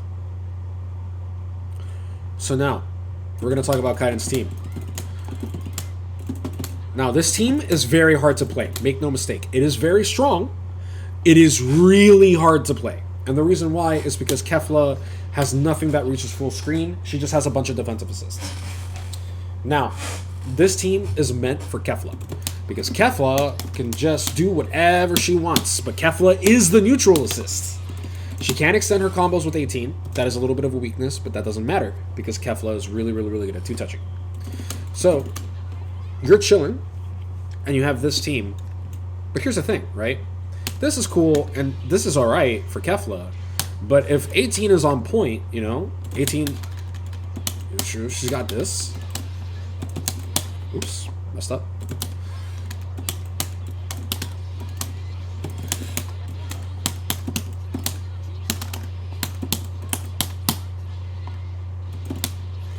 She's got the damage. She's got the Oki. She gets a corner touch. Oops, messed up. She's got the damage. She's got the Oki. She's got a good round. She's got the Blue Coup roundster. That's pretty cool.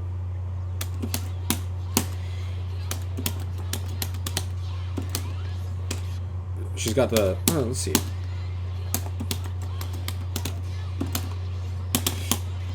She's got the Blue Coup Oki. I've never actually left her round start confirms from 5M, because I never play her point. But let's say they're in the corner. Okay, cool. She did like 4.3k. Now she does, she has another assist.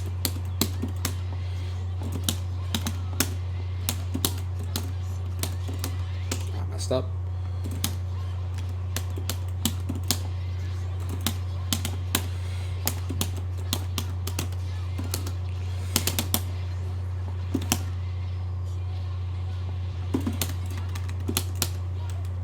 She's got the damage, and like, let's say I have 3 bars as well. Like, let's say I have that much bar after my first combo. First combo is going to do about that much. If I optimize, if I have a lot of bar, they just die. So you might be wondering, and then on top of that, if 18 gets knocked down,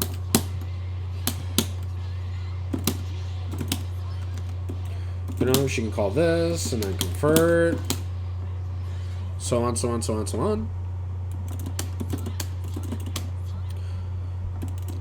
The single dash you got. So you might be wondering, okay, so why wouldn't I play 18 on point because she's really good. Her biggest weakness is neutral, but she's got this now. So she could do stuff like, she could do, oops.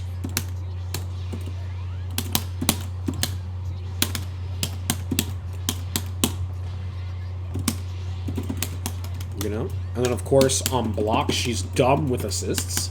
Like on block, you guys have seen it if you guys have been on my stream before. She's got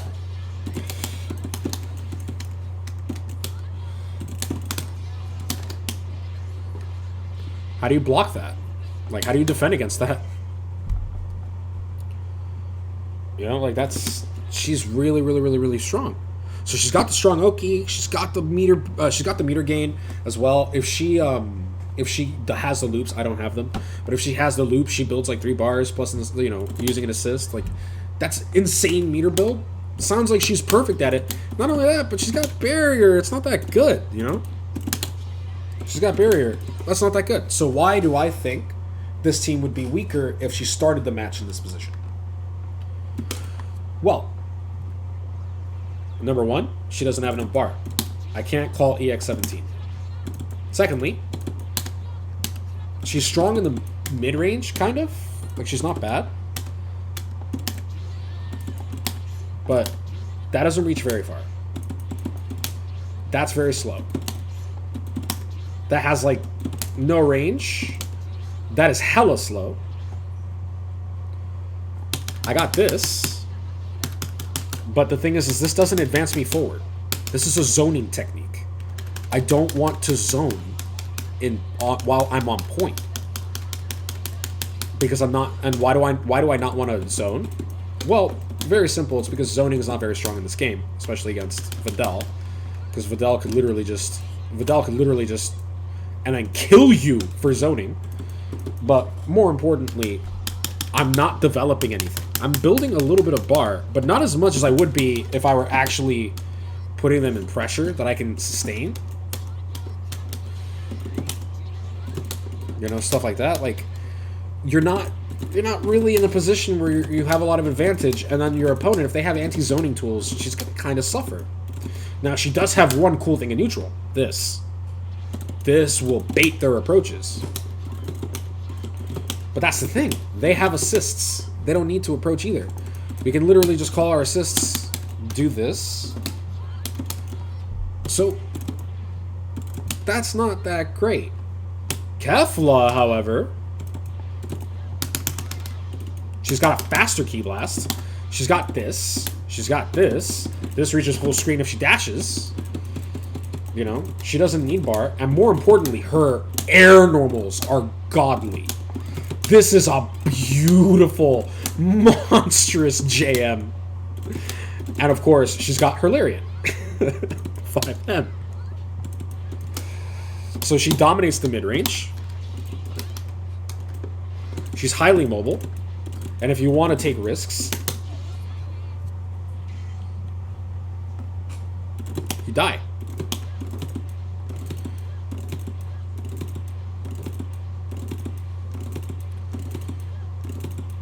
No, it doesn't. It really doesn't. Baby zoning is just a better version of Frieza's. It's interesting because it creates unique situations because the zoning comes back.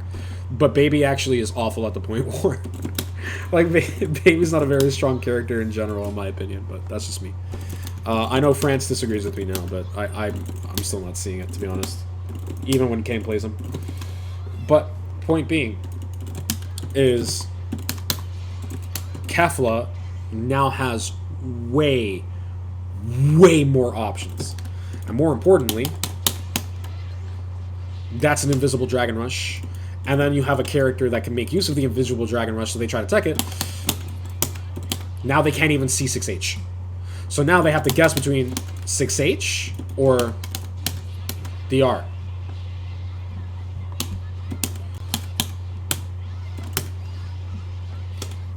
Now, the beautiful thing about Kefla, especially when she's in the corner, is... Oops.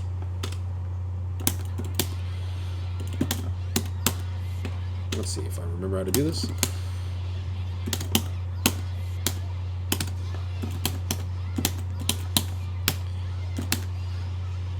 That's a decent amount of bar. for 6H.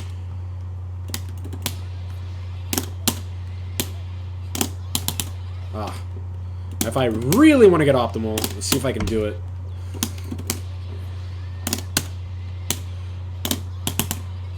Fidelso's thin.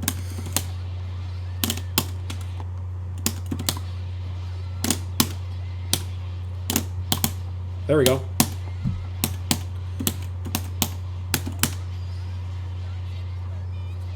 Solo. And that was me not having done the combo in 3 weeks, and I got it on the 3rd or 4th try. You practice that, you can easily get that consistent. And what's really cool is you can actually do double loops. So, like, after this, you can actually do that. You can do 5L, 5H, and then loop again. And you can get, like, 3.9k off of that. That's really strong. She can do that by herself. She's got Oki, where if you get hit by it, you can die. Kefla is very strong as a result. So Kefla is now enabled. She uses barrier ridiculously well because she has ways to get in. And not only that, this is a big commitment until you call barrier. Oh, you're going to super dash? No, I don't think so. So, you already have barrier, and that's great. But more importantly, her meter gain, because of Kefla's meter gain, let's say Kefla builds a bar from just playing neutral. She gets a touch, about right here.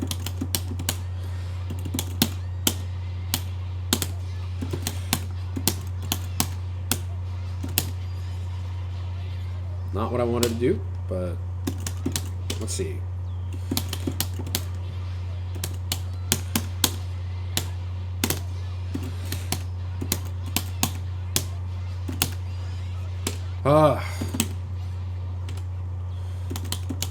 Let's see.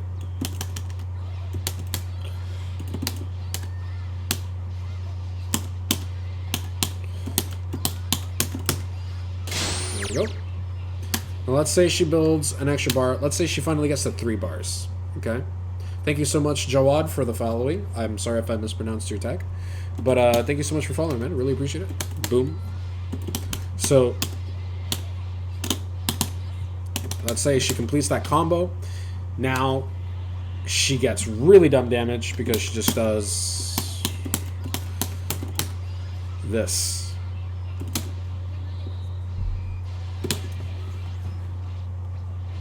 And that's the thing. Bar is not that important for 18. She can spend this very easily. And then they die on the next touch. I'm still in meter penalty, guys. And then if I extend, like if I call an assist and I extend, they're not having a good time.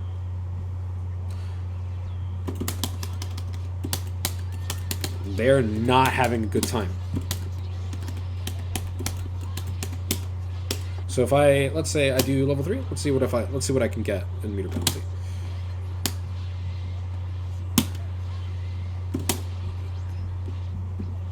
Not only that, but her level 3 pulls out of the corner.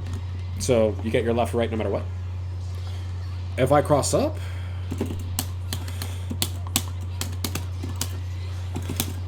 oh, I messed up my dash, but already you could see the damage is pretty high. If I complete this combo, I will eventually get that bar. I will probably kill. I will probably kill on a if I DHC'd into a normal combo. Like, they would die on the next touch, basically, if you DHC into her level 3. Her level 3 also has really strong damage. So, they die. Now, you bring in an 18, but a character's down. And she still has both of her characters. Now, why is that good? We're going to touch a little bit on something that will get covered more in depth, but I'm going to show you why some characters are better at mid rather than point. So this is an illustrative principle by contrast. If I have a lead in development, like let's say my team looks something like, let's say I didn't bring in Cooler yet, okay? Let's say, or you know what, let's just say Kefla fought the point where maybe she got touched, so she's like a 56% health. But 18's fine, Cooler's fine. Okay. And Vidal is dead.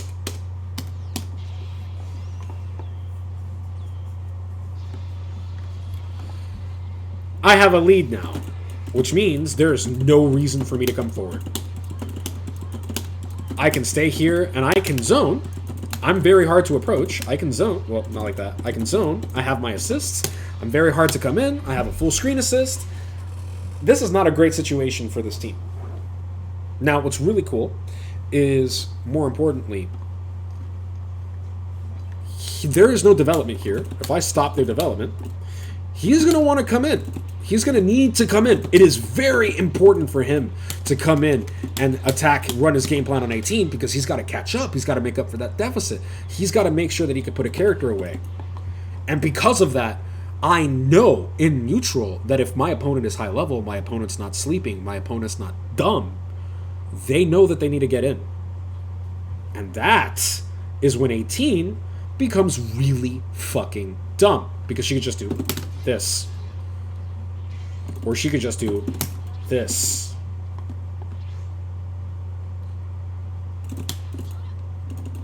If you're trying to approach her, she can just do.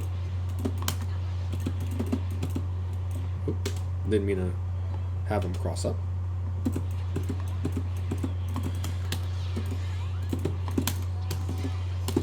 I can just call a whole bunch of things. I can backdash. My JM hits on both sides, so if they cross under me, let's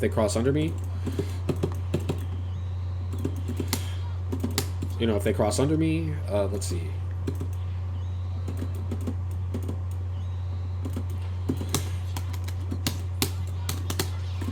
That's going to hurt.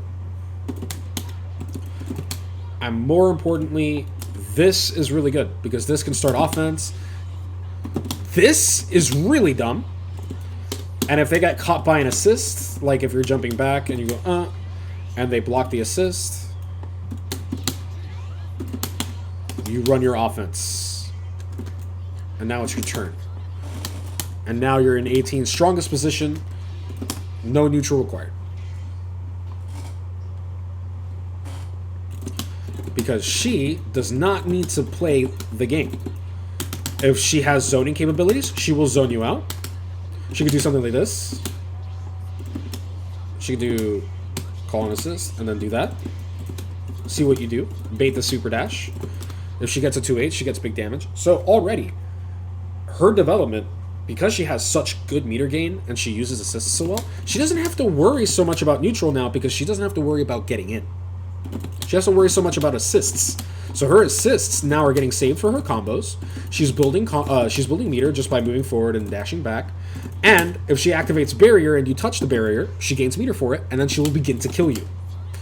She's very, very strong as a result, and very hard to approach. This is why she's sort of considered the low-key top tier. It's because she doesn't really have the explosive offense that you're used to in a point like Kefla, Teen Gohan, Bardock, Blue Goku, but she's a silent killer.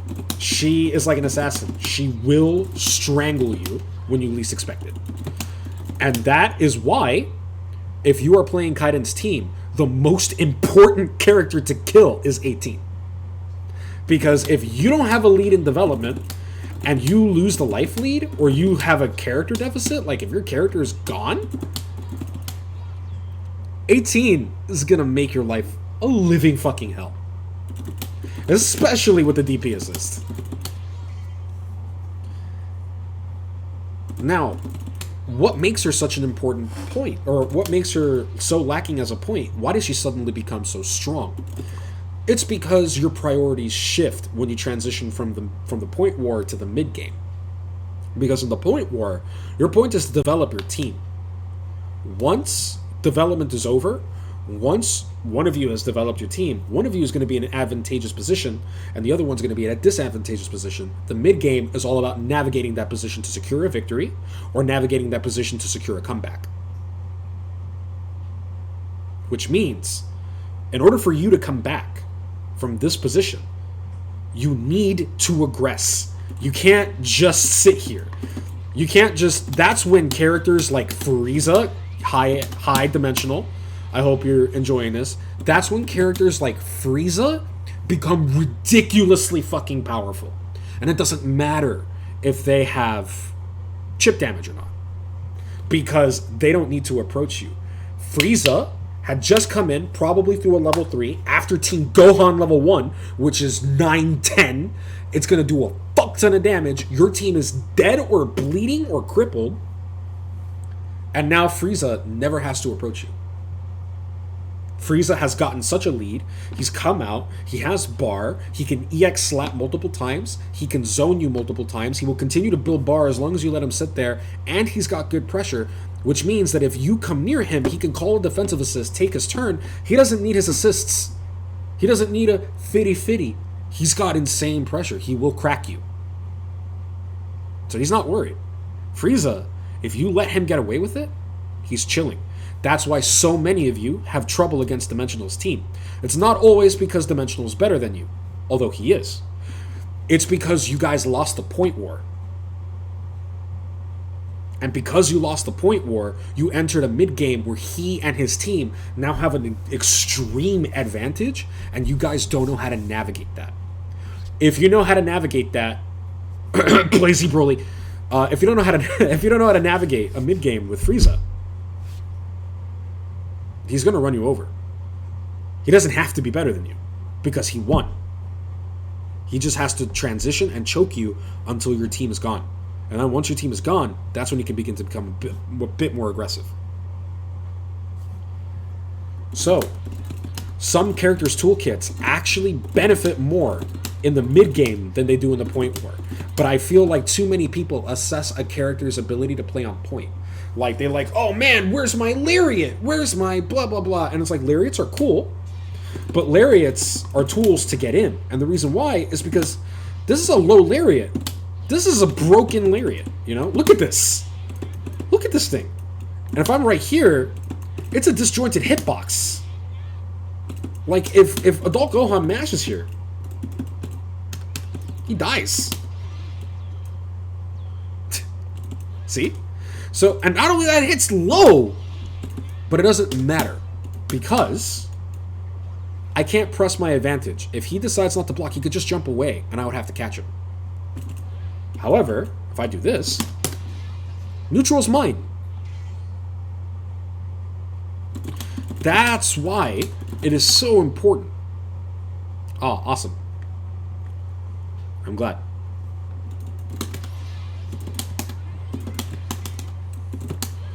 So already, you have assists that are going to help you navigate the position. You're going to be in a much stronger position as well. And lariats, when covered by an assist, help you get your offense started. It is a way to get in. In the mid-game, that lariat becomes a lot less important because the whole point isn't to two-touch your opponent anymore, and your team is developed. You don't need to be so aggressive. You can afford to put pressure on your opponent to come towards you, because if they just sit there and do nothing, it's going to be a boring game, but you're going to win.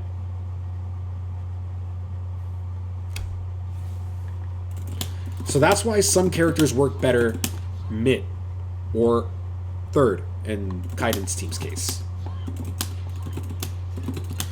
That is the true secret behind this team. Now, of course, like, you know, he is going to aggress. He can be aggressive. But the point is, if you are aggressive, it is because you chose to be. It is because you chose to be aggressive. You don't have to be. And that's the advantage of a character like 18 on mid. Especially if you develop her right by having her come in on a level 3, having her run her mix-up. Another character that's like this is Android 21. So a lot of people, this is the biggest pet peeve that I have with a lot of Android 21 players on the mid-level and the lower levels. The big problem is that you guys have heard that 21 is a great anchor. And the reason why people think she's a great anchor is because she's very self-sufficient. She can do whatever she wants. She can, you know, she can pull the comeback. You know, she's got really broken pressure, blah, blah, blah, blah, blah, blah, blah. And like, yeah, that's all good and dandy and shit. But that's still not her strongest position. What would her strongest position be? Well, as we said earlier, her strongest position would be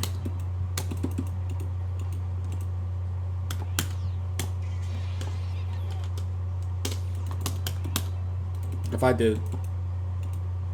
I don't know if I can do it.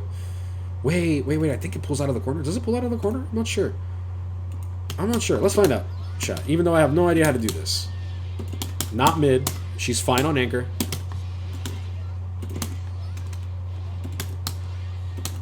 Pain. And just reset. Poor Kefla.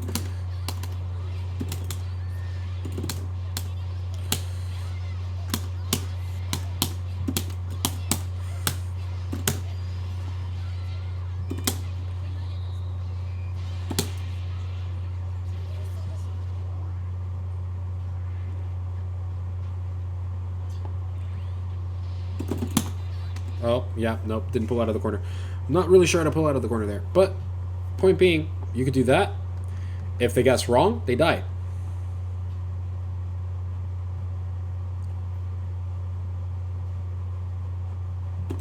They die. But that's not really why this is her strongest position. Let's say that she DHCs, okay? Let's say she's been DHC'd into, okay? They died on the mix-up.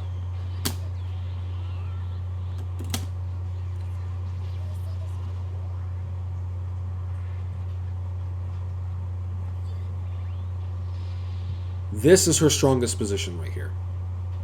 If she has bar, and if she has 2 assists, and she just level 3'd you, even if you escape the situation, you are now in the worst possible situation because she has just buffed herself.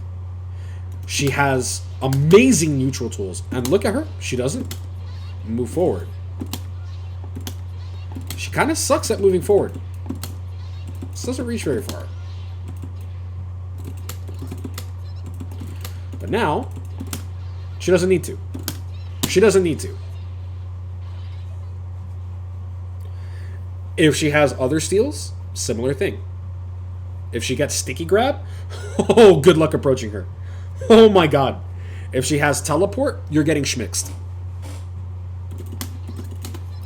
If she has homing orb and you're Frieza and she gets a knockdown, congratulations. You're holding a 50-50, you can't even 2H. Pain.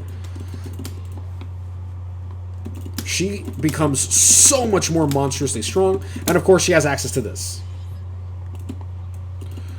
Which basically means that you are now playing quite possibly the strongest character in the game. She now has her steals. She still has a little bit of bar. She can build bar by playing neutral. She never has to approach you.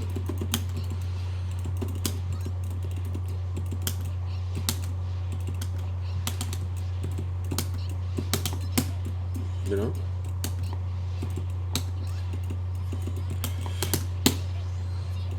You now have a whole host of things to do. She touches you. She has amazing pressure now. She comes in and she is now at her absolute strongest. In this position, 2 assists, more than 2 bars, and potential steals. She is now unequivocally the queen of neutral.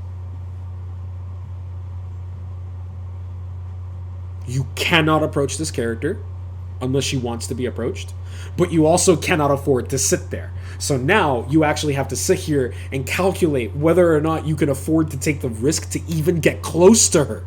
Because if you are not careful, you are holding that.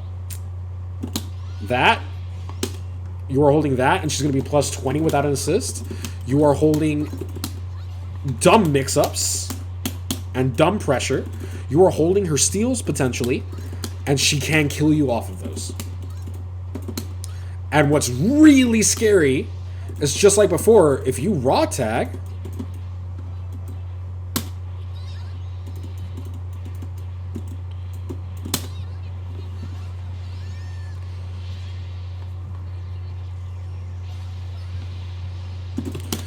and she still has the level 3 50-50, which I don't know how to do, so don't ask me.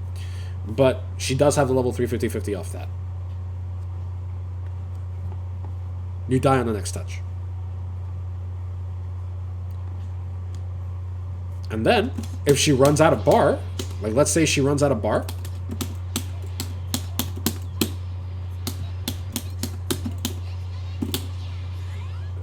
oops, messed up. Chest. Oh my god, I keep messing up. Point is... Hey. And now, she can run in the front again. She's healed. 21 had her day in the sun. Probably has her steals behind. And now Kefla is back to running the point war. Or not the point war, but Kefla is back to building some resources for her to use. And your team now is preserving blue health. That is how you would use 21. And all of that because you understand how to navigate the opening, you understand how to play the point war, and you understand the goal of the point war. So to reiterate one more time, the goal of the point war is not just to two-touch your opponent, although that is ideal. It is to develop your characters so that way you bring your team into the strongest possible positions that they are capable of. Your point should be a character that develops your other characters. You should not be putting a burden on your point. If you play 21 point, if you play Beerus point, if you play 18 point, Adult Gohan point, any of these characters that would function better on mid, Trunks point, which I have seen, which is kind of crazy. Your team order doesn't matter, but your point does. Your point absolutely matters because you need to develop them. You need to find synergies to develop them. For example, a Gohan is not at his strongest position at level 0. Adult Gohan is another character that needs to be played mid, not because he's weak or because he has a great assist. It's because he needs to be developed. Let me show you how.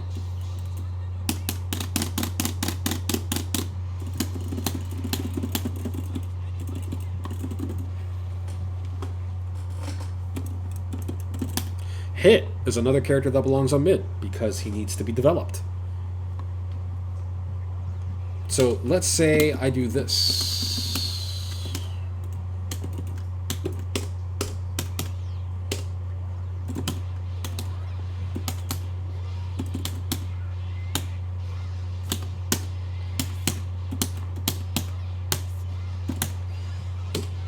Did that too late?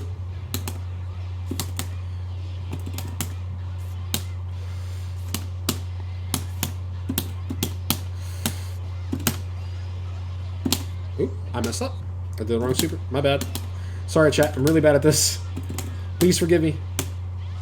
Don't kill me, chat. I promise I'll do better next time.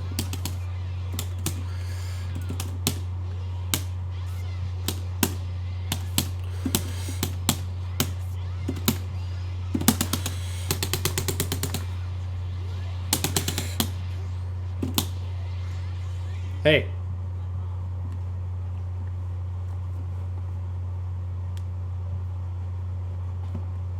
I'm +4, which means I can meaty.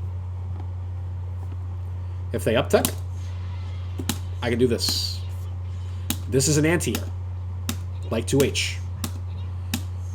This catches. I may not have bar, which would be nice, but now I have 2 assists behind adult fucking Gohan. And God help him if I have Blue Goku, or if I have base Goku and Spark. So now I got to play as Adult Gohan.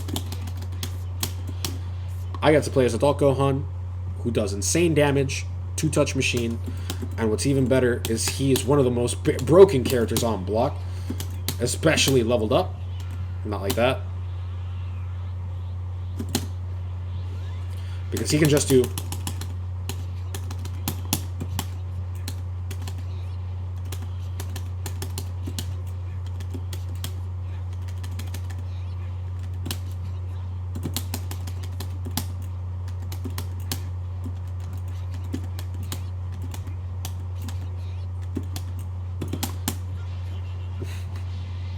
dumb pressure.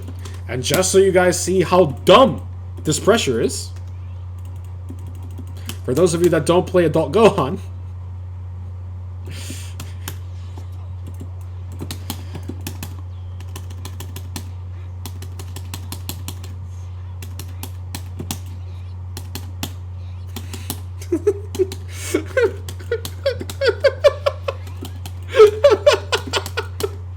you literally just press L and you win.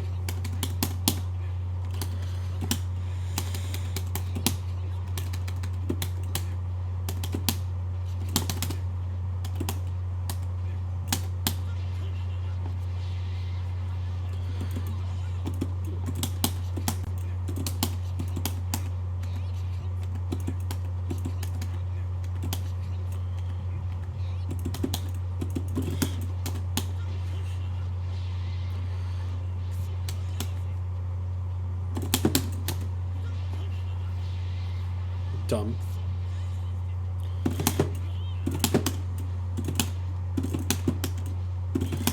Oops. Yeah, there we go. Let me see if I can get that to whiff. Yep.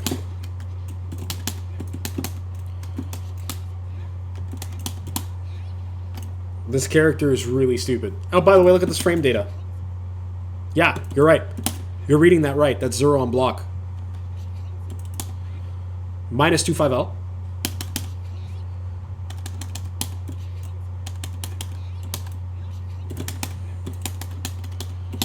I can 2L at any point.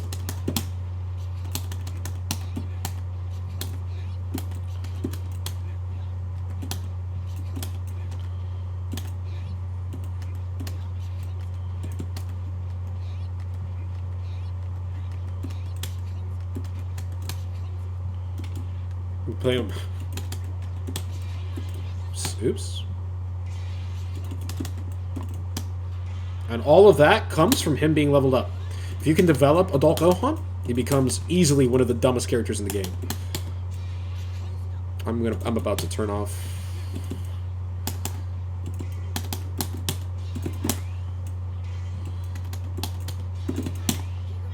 That hit cross up, by the way. Oops.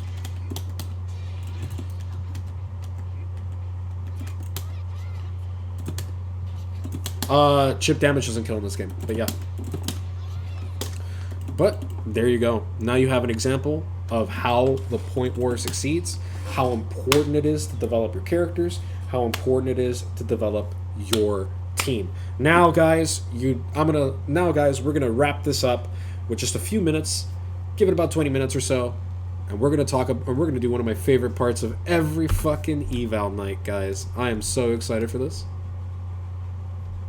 We now get to watch VODs, and I am happy to announce that I finally got permission from Damascus to use wanted clips so we could start watching French fucking play, and I am so excited about that, and I am so excited to break down high-level Dragon Ball from the French perspective. It is so exciting, guys.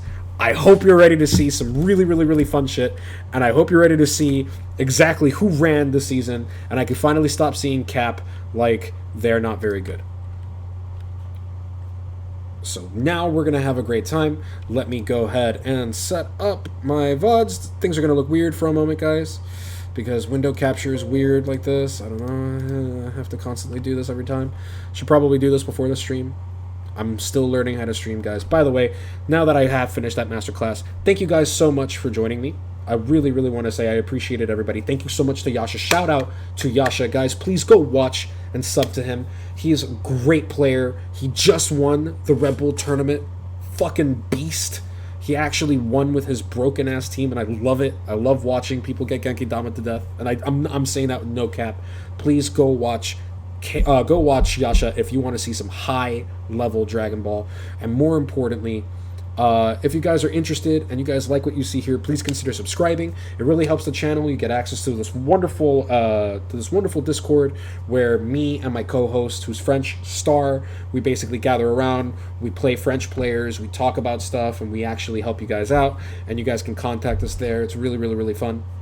And if you guys want to take it up to the next level and you guys are interested in giving us a nice tip, please consider donating. It really, really helps the stream because I really am interested in having this absorb one of my jobs, so that way I can actually be a little bit more forward with my content, and I think it'll be oops, nope, we don't want that.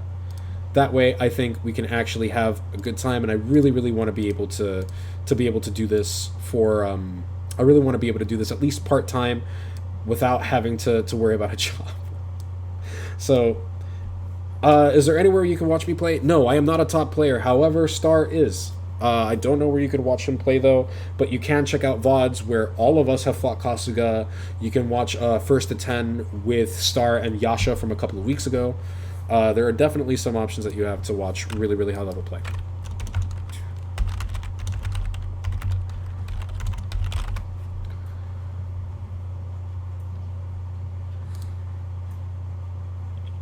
Let me see if this is the wanted clip. Jane Goodall. Okay, let's see.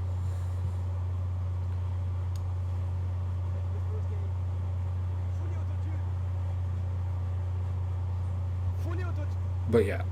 But thank you guys so much for supporting the stream in any all ways that you can. Alright. I'm going to leave Autotune Damascus because it's really funny. So, I'm going to break this down as best as I can. Okay? And actually, let me make sure I get my bot up.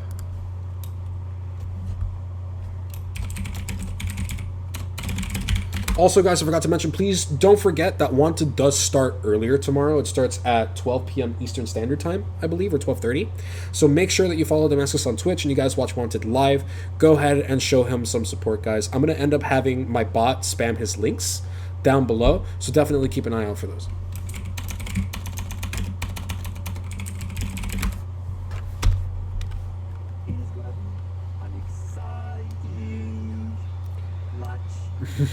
Auto-Team Damascus.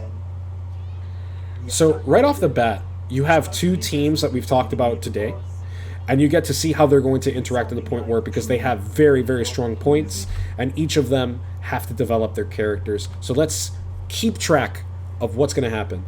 I'm going to slow the game down, so that way we're going to pay attention to their movement, we're going to pay attention to their pressure, we're going to pay attention to their decision making and the way they use assists, but more importantly, we're going to keep track of how they're developing. So right here, notice how we talked about earlier from round starts. They both have a respectful round start. They don't want to engage with each other's assists. They don't want to spend their assists right off the bat so early if they don't have to, so that way they could actually have a chance to play neutral and get that early lead in development. So once again, very good forward movement. You have a beautiful assist call. Kaiden's going to jump that, and Kaiden returns with his own assist call while dashing forward. They're both playing neutral. But Team Gohan's going to get the touch. Team Gohan's got the first bar. And he's got Oki now. Yep, and he's going to get the second touch. If he doesn't drop this, boom, 3 bars.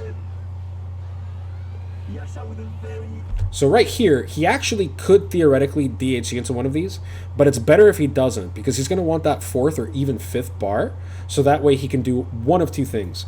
If Kaiden escapes and ends up bringing in another one of these characters, he's going to have access to Genki Dama, which will definitely put some hurt on them. And I think this is before Yasha had the 50-50, so if he was playing him now, he would have had the 50-50 with Genki Dama after Team Gohan set up. But more importantly, if he manages to kill Team Gohan, if Team Gohan manages to kill Kefla, he comes in with Vegito with a bunch of bar and is able to move. But right here, this is what I mean. Good defense slows development. He really needed that Dragon Rush. If he got that Dragon Rush, his assist would have come back by the time the combo ended, and he could knock him into the assist, extend, and then do level 1, and that would have been a wrap for Kaiden. But Kaiden's going to halt the development by having really great defense and teching DR. That's why I told you, teching and dealing with having good defense slows your opponent's development is a very good habit to have. But he's taking his space right now, taking his time. So he goes back in, another tech. See, any tech right now. And look at the lead in development. He has 3 bars. Kaiden, after all of that, has a bleeding Kefla and not even 2 bars yet. He is not developing yet.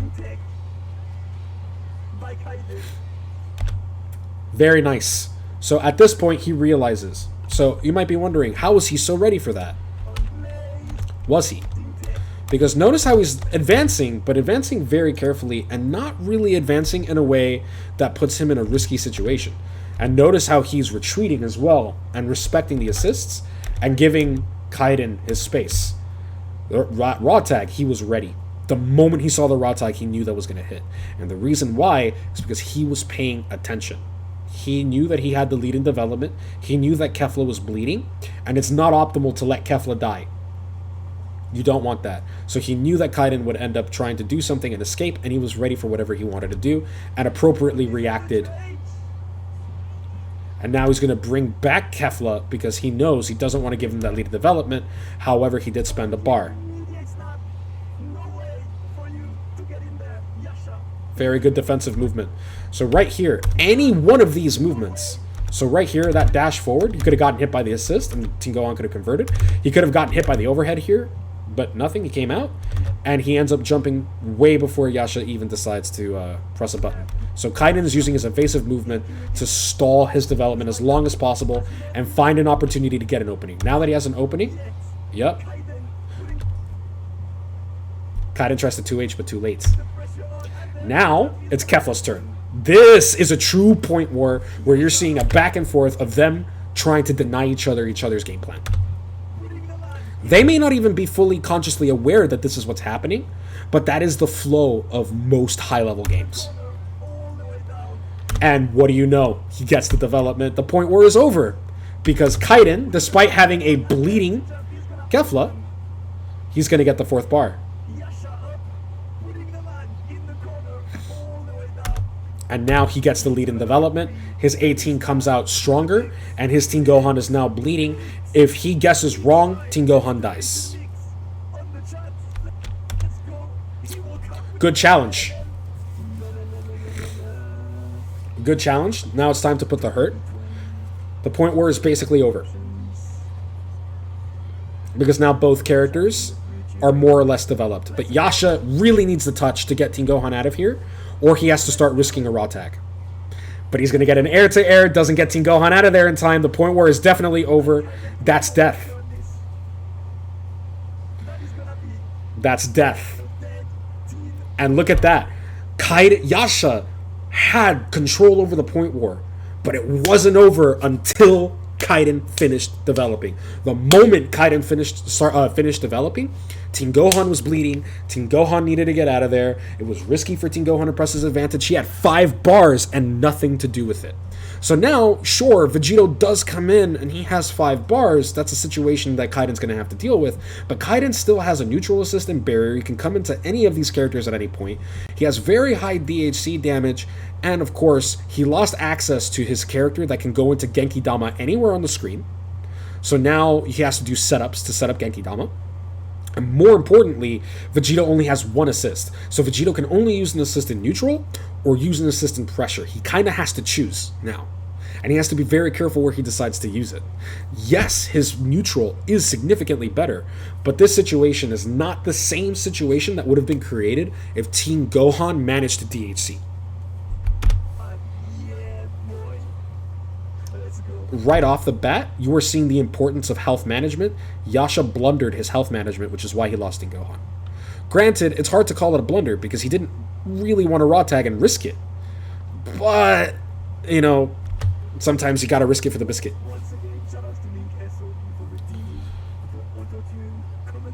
Alright, we spent the assist, so now he has no pressure here.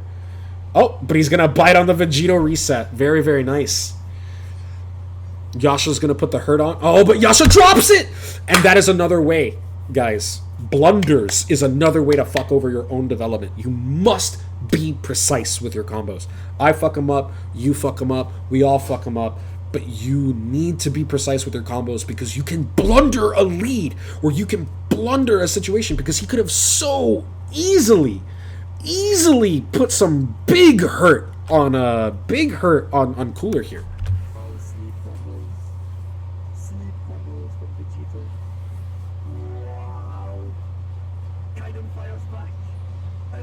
Oki.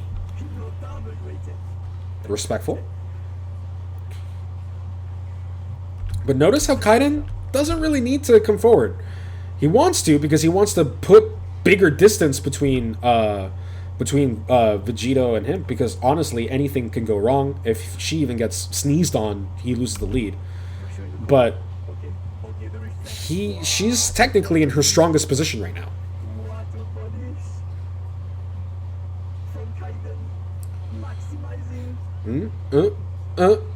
Get that 4th bar. Level 1, level 3, that's gonna kill. Or level 1, level 1, level 1, that's gonna kill. Boom. Now we watched Kaiden from struggling in the point war to putting Yasha on his last character in the situation we spoke about not wanting to be in.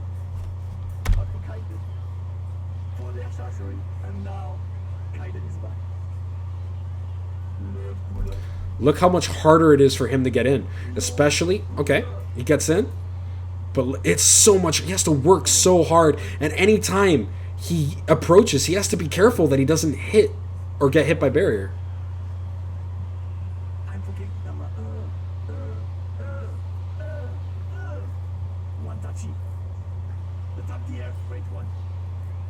So this comeback is still doable for Yasha, but this is so hard when your opponents have assists. Gives it plus. The 6-7. Good pressure. Finish over it block. Good pressure. See? It is way harder when you have assists. Open man up, Kaiden as always. Amazing at using his assist, but that's gonna be a combo drop. Kaiden seed combos. Kaiden putting more pressure. The crosser is blocked. The 6-7 is blocked. Everything is blocked. Yasha's holding back.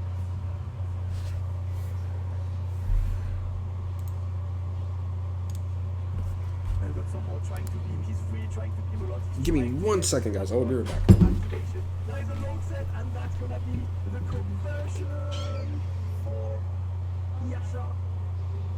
Getting that cooler down, and that is maximum doable.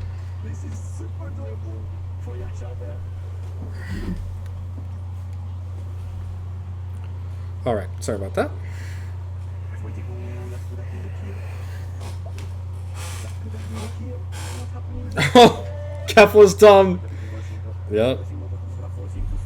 Yep. Now the spark. We have the spark war. The spark war is the next conversation we're gonna have, guys.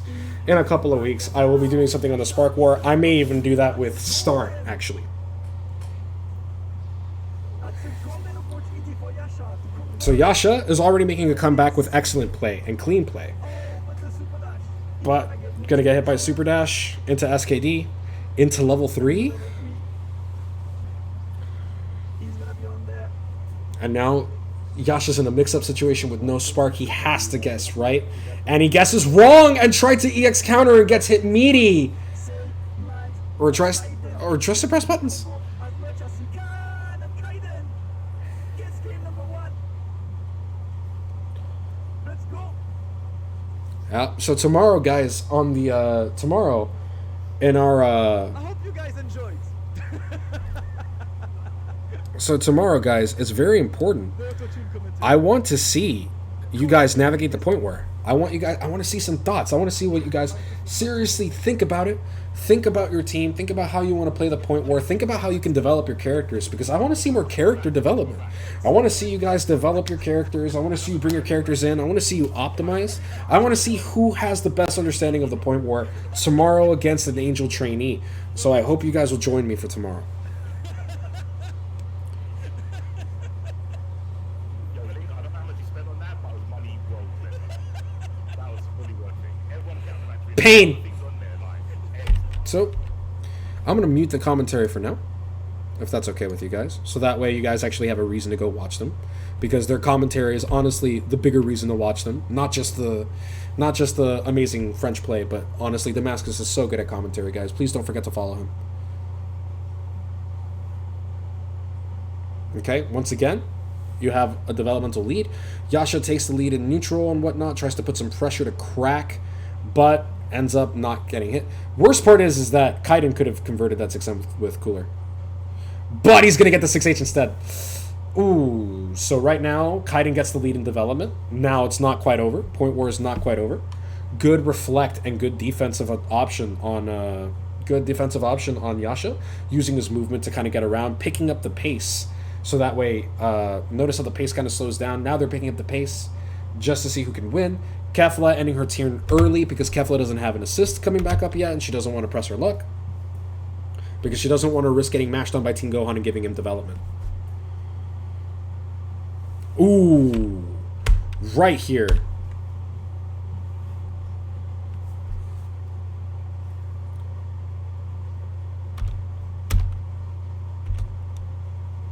Pain. So he thought Vegeta was going to hit, and he wanted to try to super dash and then probably call base Goku, but that's not how it worked out. Cooler tanked Vegito assist, is going to put Yasha in the corner. But Kefla lets him out, and they decide to play neutral, stuffs the assist. Very cool. That's not a very great situation, and that's the importance of having a great coup blast. Oh, he tried to... Pain! I'm glad this happened to him because it happens to me all the time.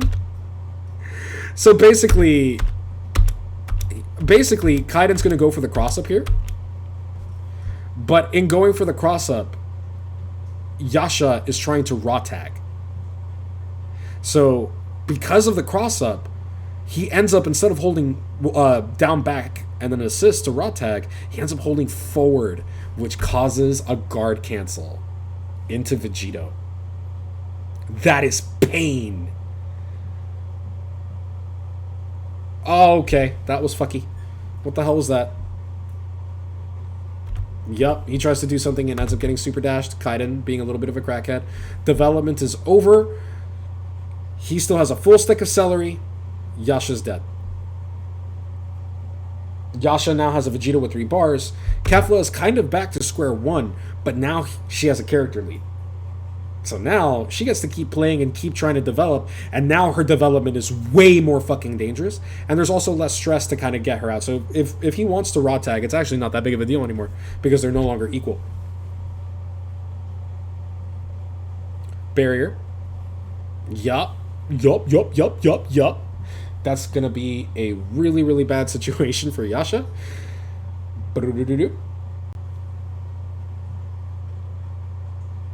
All he needs is a bar. Oh, but he's going to get mashed on. You see, good defense can really turn stuff around. This is enough bar to make something happen. He gets a bleeding Vegito out of there, but doesn't quite hit the conversion. Yasha blunders the DHC, and now we have that.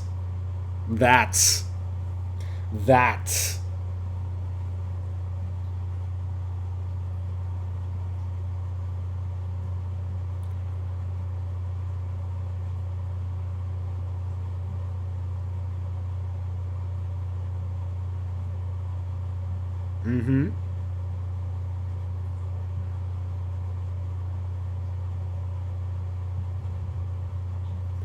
That's a scramble. But doesn't matter. It's a very dangerous situation. So here's a general rule of thumb, guys. Don't engage in a scramble if you don't have a character lead. Best thing to do in this situation is just get the fuck out of there. But he also doesn't want to waste his spark. But he has Vegito assist, which he calls, which was cool. But then he drops. Those drops are eating Yasha alive right now.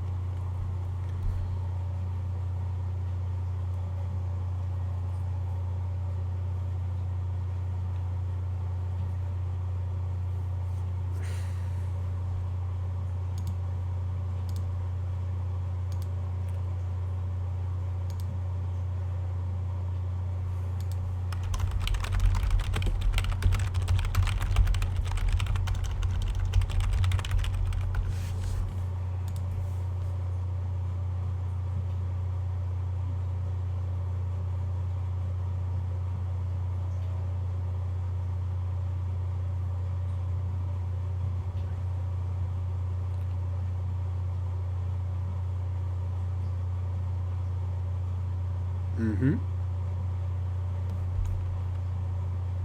This is an end game situation, unfortunately. And you see how much harder it is for Vegito to do anything despite him having brilliant neutral? I have no idea how the fuck Kaiden blocked that. But you see what I mean? All she has to do is just sandwich him between the assists. And he's going to have a hard time doing anything about it. Now, this comeback is still doable, obviously. But holy shit, is it difficult.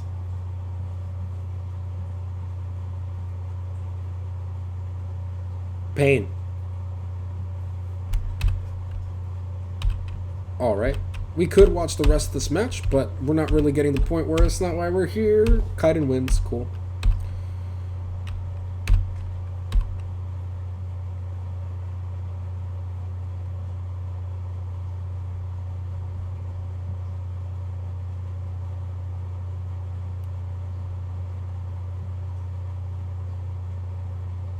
Mm-hmm. Mm-hmm.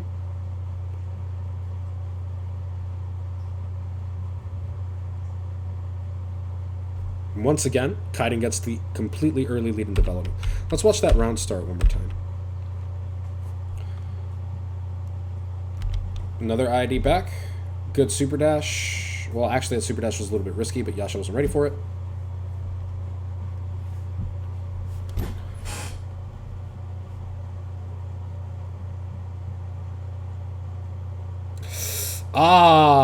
Doesn't quite believe in the pressure and doesn't hit confirm the 5M. That's actually a blunder on Kaiden's end because that could easily be a dead Tingohan. Or at the very least, a bleeding Tingohan. That's okay. She gets the lead in development anyway. They both have roughly even bar, but Kaiden secures a life lead and still has a stack of celery. Very similar situation to the last time. You see how much more formidable Kefla is at the point war? Look, 18 would not be able to do something like this. Okay? Zoom, zoom. IAD back plus Space Goku. Really, really good. Very smart decision by Kaiden to jump. And then Cooler gets the conversion because Cooler hits the angle that backdash would bring him out to. And then, of course, Kaiden gets the unintentional side switch and super jumps to convert. This is the key to Kaiden's team. It's little movement patterns like that that make her so formidable at the point war because it's very difficult to deal with. And, more importantly, Kefla finishes the development for 18. It is now 18's show. Now there is no reason. Yup.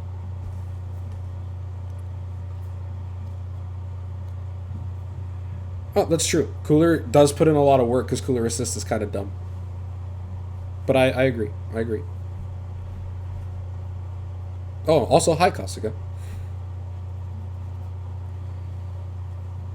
Oh man, I'm a lot more self-conscious about my commentary now. Pain. Ay. Ay, ay, ay. Ay, ay, ay, you have to watch your toes. Oh, I hate Vegito, man. I mean, I can't complain because Kefla reaches a very similar distance, but it's not a sliding low. Oh, no. No, no, no. You're good. You're good. You're good. You're good. Because you're correct. I mean, Cooler is putting in a lot of work. All right. Yeah, no. This is really, really interesting. So, this is something that I'm actually envious. It's not related to what we were talking about. But I really love how clean these dash blocks are. It's something that, like, I would have gotten hit, to be honest. Like, I dash block and I get hit, but, like, my God, whenever I watch them play, I'm just like, how do they move that accurately? It's so crazy. Okay. Jail into vanish. Nice, nice. All right. Kefla kind of regaining the situation, regaining control of the situation. Yep. Cooler.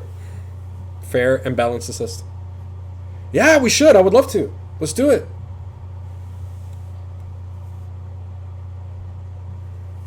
Aye.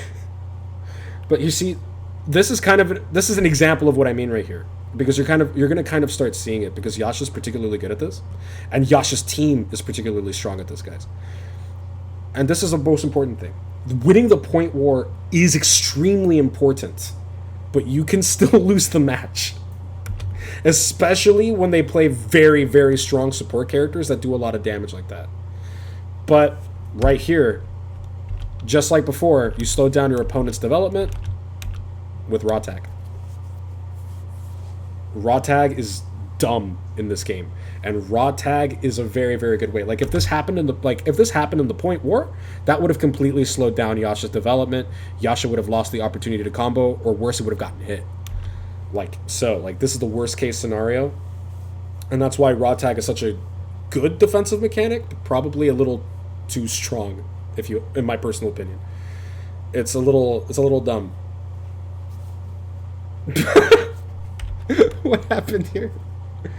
Okay. So he super jumps forward, ID back. Oh, yes.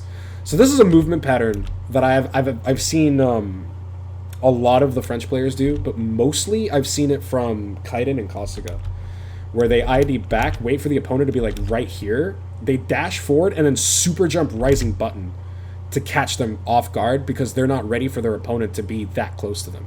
They're not ready for the opponent to be in zone 1. Is it better to use quick tag over the regular tag? To be completely honest, I have no idea, because I've seen both. I've seen both to a degree. Like, I've seen some people use quick tag. I've seen some people use quick tag off, and I would probably leave that question up to the actual French players themselves. I don't know. I know Star uses quick tag. Kasuga and Yasha, you would probably have to ask them, because they don't normally show. I was trying to look for the I was kind of scrubbing by, because you know how like they have. Oh, okay, here we go. Let's see.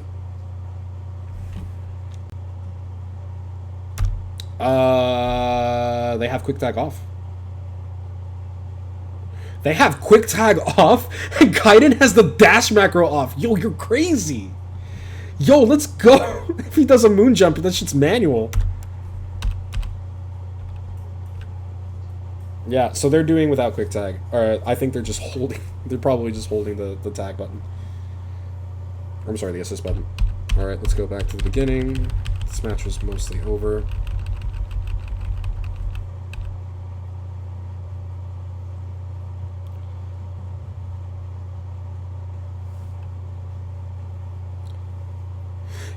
Yeah, I figured. I mean,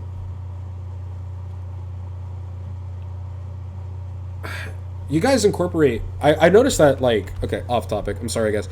Kasuga, I noticed that you guys moon jump a lot more. Is that something that, like, you guys just decided to incorporate into your neutral? Or, like, because I know that, like, it took a time. I noticed that you guys were moon jumping before, but, like, lately, like, when I watched the VODs last night, and I watched the VODs of, from the tournament 2 weeks ago, I noticed there was a lot of moon jumping, and it's actually kind of crazy. And I'm like, damn, they got moon jump consistent.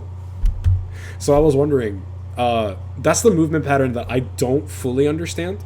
So if you do come on, that's probably the question I'm going to ask you is how exactly are you guys incorporating moon jump into, like, your movement?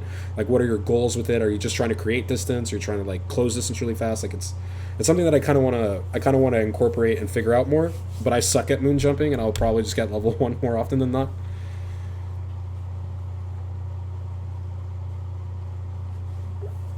Yeah, it feels like, because when I watch old VODs and I watch newer VODs, like, the movement seems much higher paced now. Like, you guys are moving way faster. I really love Kaiden's movement. Oh, pain. Pain. Every time I see someone get hit by 5L, I just cringe. It's just like this visceral reaction.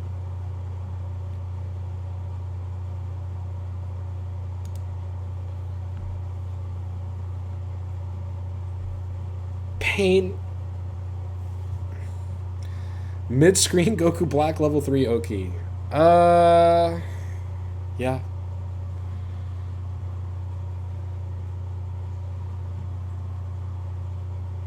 Yeah.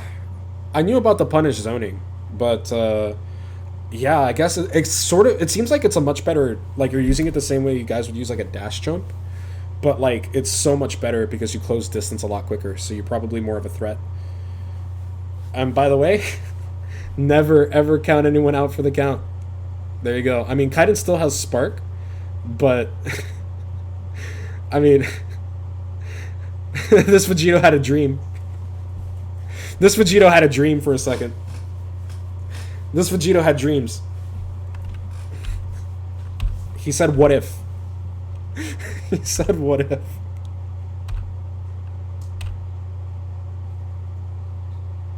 Alright, guys, we're coming up on 3 hours. This is going to be the last match for tonight. I feel like we got the point. But yeah, I can't wait to see you guys in evaluations. And I can't wait to see how many of you guys actually incorporate this. For those of you that are new here and don't know what that is, tomorrow we end up doing ring match evaluations. I agree. I think like, for those of you that are unfamiliar, we do ring match evaluations. I have a special group of people in my Discord, very, very interesting, very good players. We call them angel trainees, and essentially what they do is they come on and they run kind of a wanted style thing where they basically everyone has to come in and they do like a King of the Hill sort of thing where everyone fights them, and as they play you, I will watch your play and I will commentate, and more importantly, I will actually see where you guys are strong, where you guys are weak, what are you guys doing right, what are you guys doing wrong, and it's a good way to evaluate and assess where you guys are at and what are the things that you need to work on, and it helps establish weekly goals. So if that's something that you guys are interested in, please make sure to show up tomorrow around the around 9:15. No, like 10:15, like whenever maintenance is done, essentially.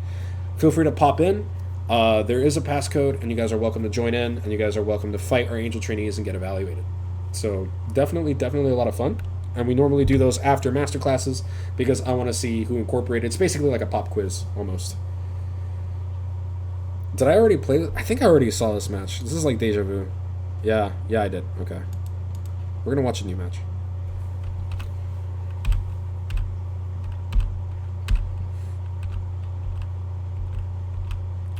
I have to figure out what to do with Star on Saturday. If you guys have an idea for a stream that you would like me and Star to do Saturday afternoon, please go ahead and let me know. It'd be really fun. I haven't worked with him in a while, and I do miss my buddy Star. I do miss him a lot.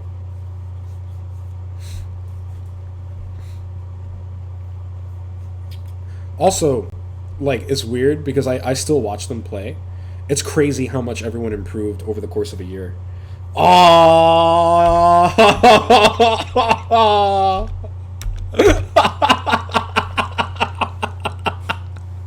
I love that fucking button way too much. Oh.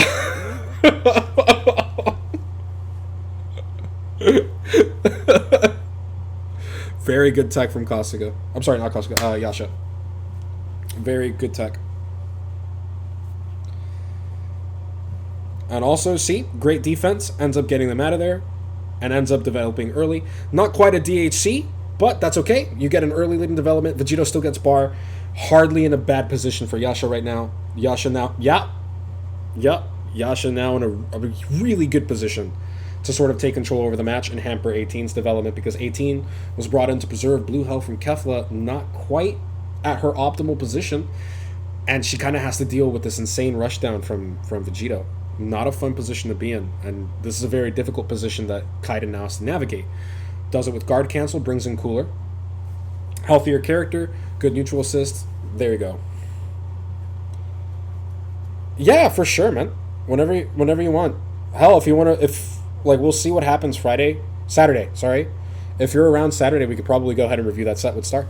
Like, if you have any matches that you want to review, we can watch them. Then you can walk us through your, like, thought process while you're playing. That would be really interesting.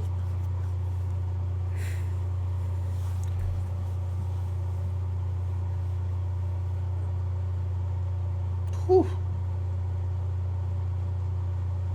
Oh, Team Gohan. Oh, that assist is so good. I love Team Gohan's A assist. I actually kind of miss Team Gohan, to be completely honest. I'm thinking about playing him for a bit because it's been a minute. It's been a minute. And his combos are kind of fun, I'm not going to lie. Don't say anything, Dimensional. I don't want to hear it from you.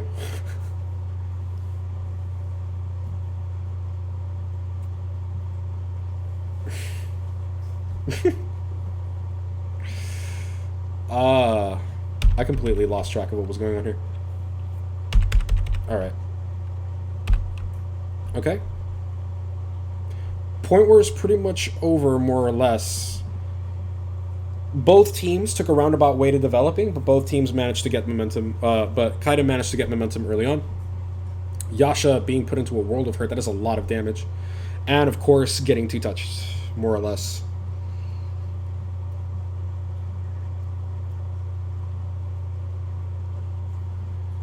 Not a fun position for Yasha once again.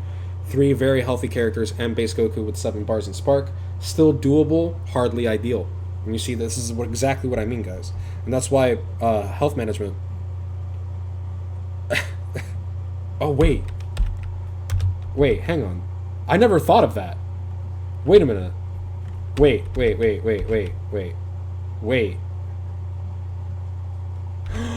Oh my god, you're right! Oh, that's actually kind of dirty. Oh my god. I never would have got that, to be honest. Okay, so 18 comes back.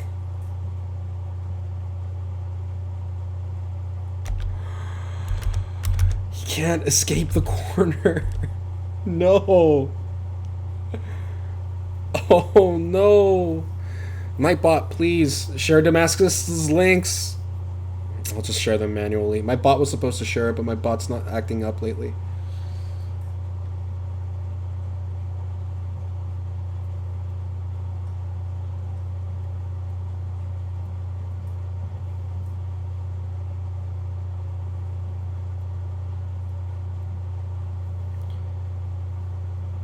With Baseku and Tien, I wouldn't recommend it. I mean, the team is strong. He really doesn't. The team is strong, Kasim, but the problem is that the team also spends a lot of bar. Like, the team, it's like, it's very needy. You have to develop 2 characters and whatnot, and then, like, you end up having to, like, there's incentive to save Spark for Tien. Like, it's a good team when you're in the lead. It's not a great team if your point dies. Like, if your point dies, it ends up becoming rather difficult to play. And even though it will work, you will smoke, you will delete people. I think probably a more balanced team would do you better.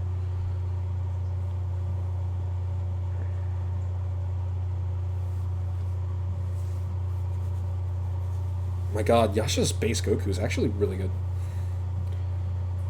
Oh, that was clean. That was clean. That's also why I tell you guys, be very, very careful. You have to watch very, very carefully for reflected assists right here. That was so clean, actually. There we go.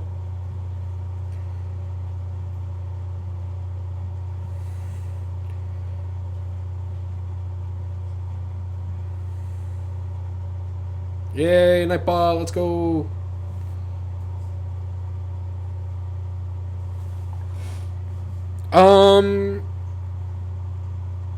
Honestly, you know who would be really nasty on point with your team?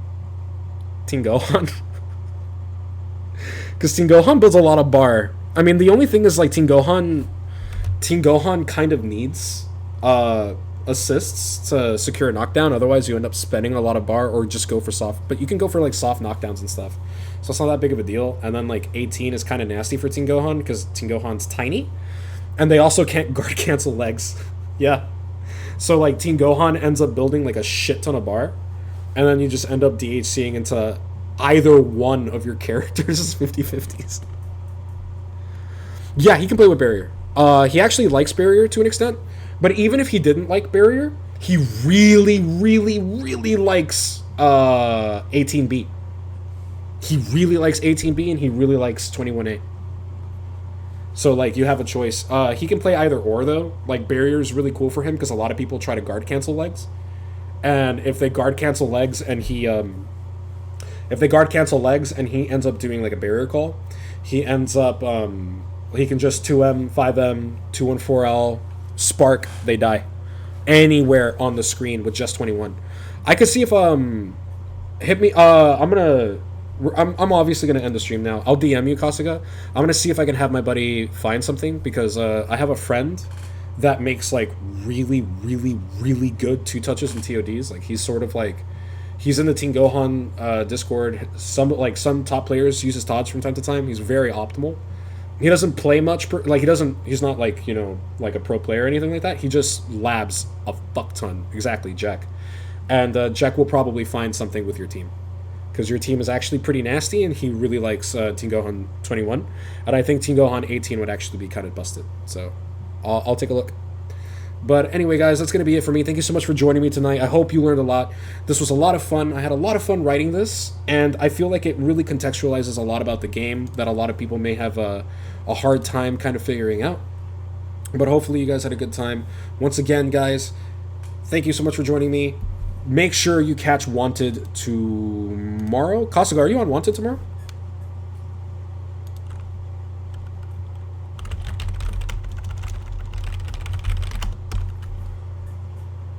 I don't remember if you were. I think you mentioned something. I wasn't sure if you were gonna play on Wanted tomorrow.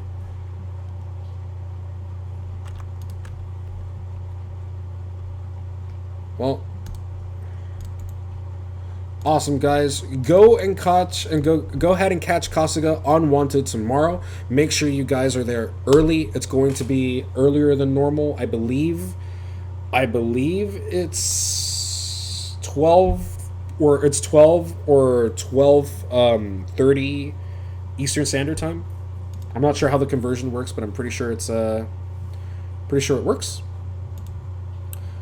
But yeah, make sure you catch Wanted. I'm going to go ahead and post this link. If you guys are interested in reviewing these matches for yourself, my bot was supposed to share this link, but I can't share it. Pain! Somebody from my chat, I'm going to link the, somebody in my Discord, I'm going to link it. If you can, just put it in the chat. It's in general chat. This is the footage where the match, of the match we were watching. Go ahead and review it for yourself, guys. And I will see you next time. Make sure to follow Damascus on Twitch. Hope you guys have a great one. Peace, y'all.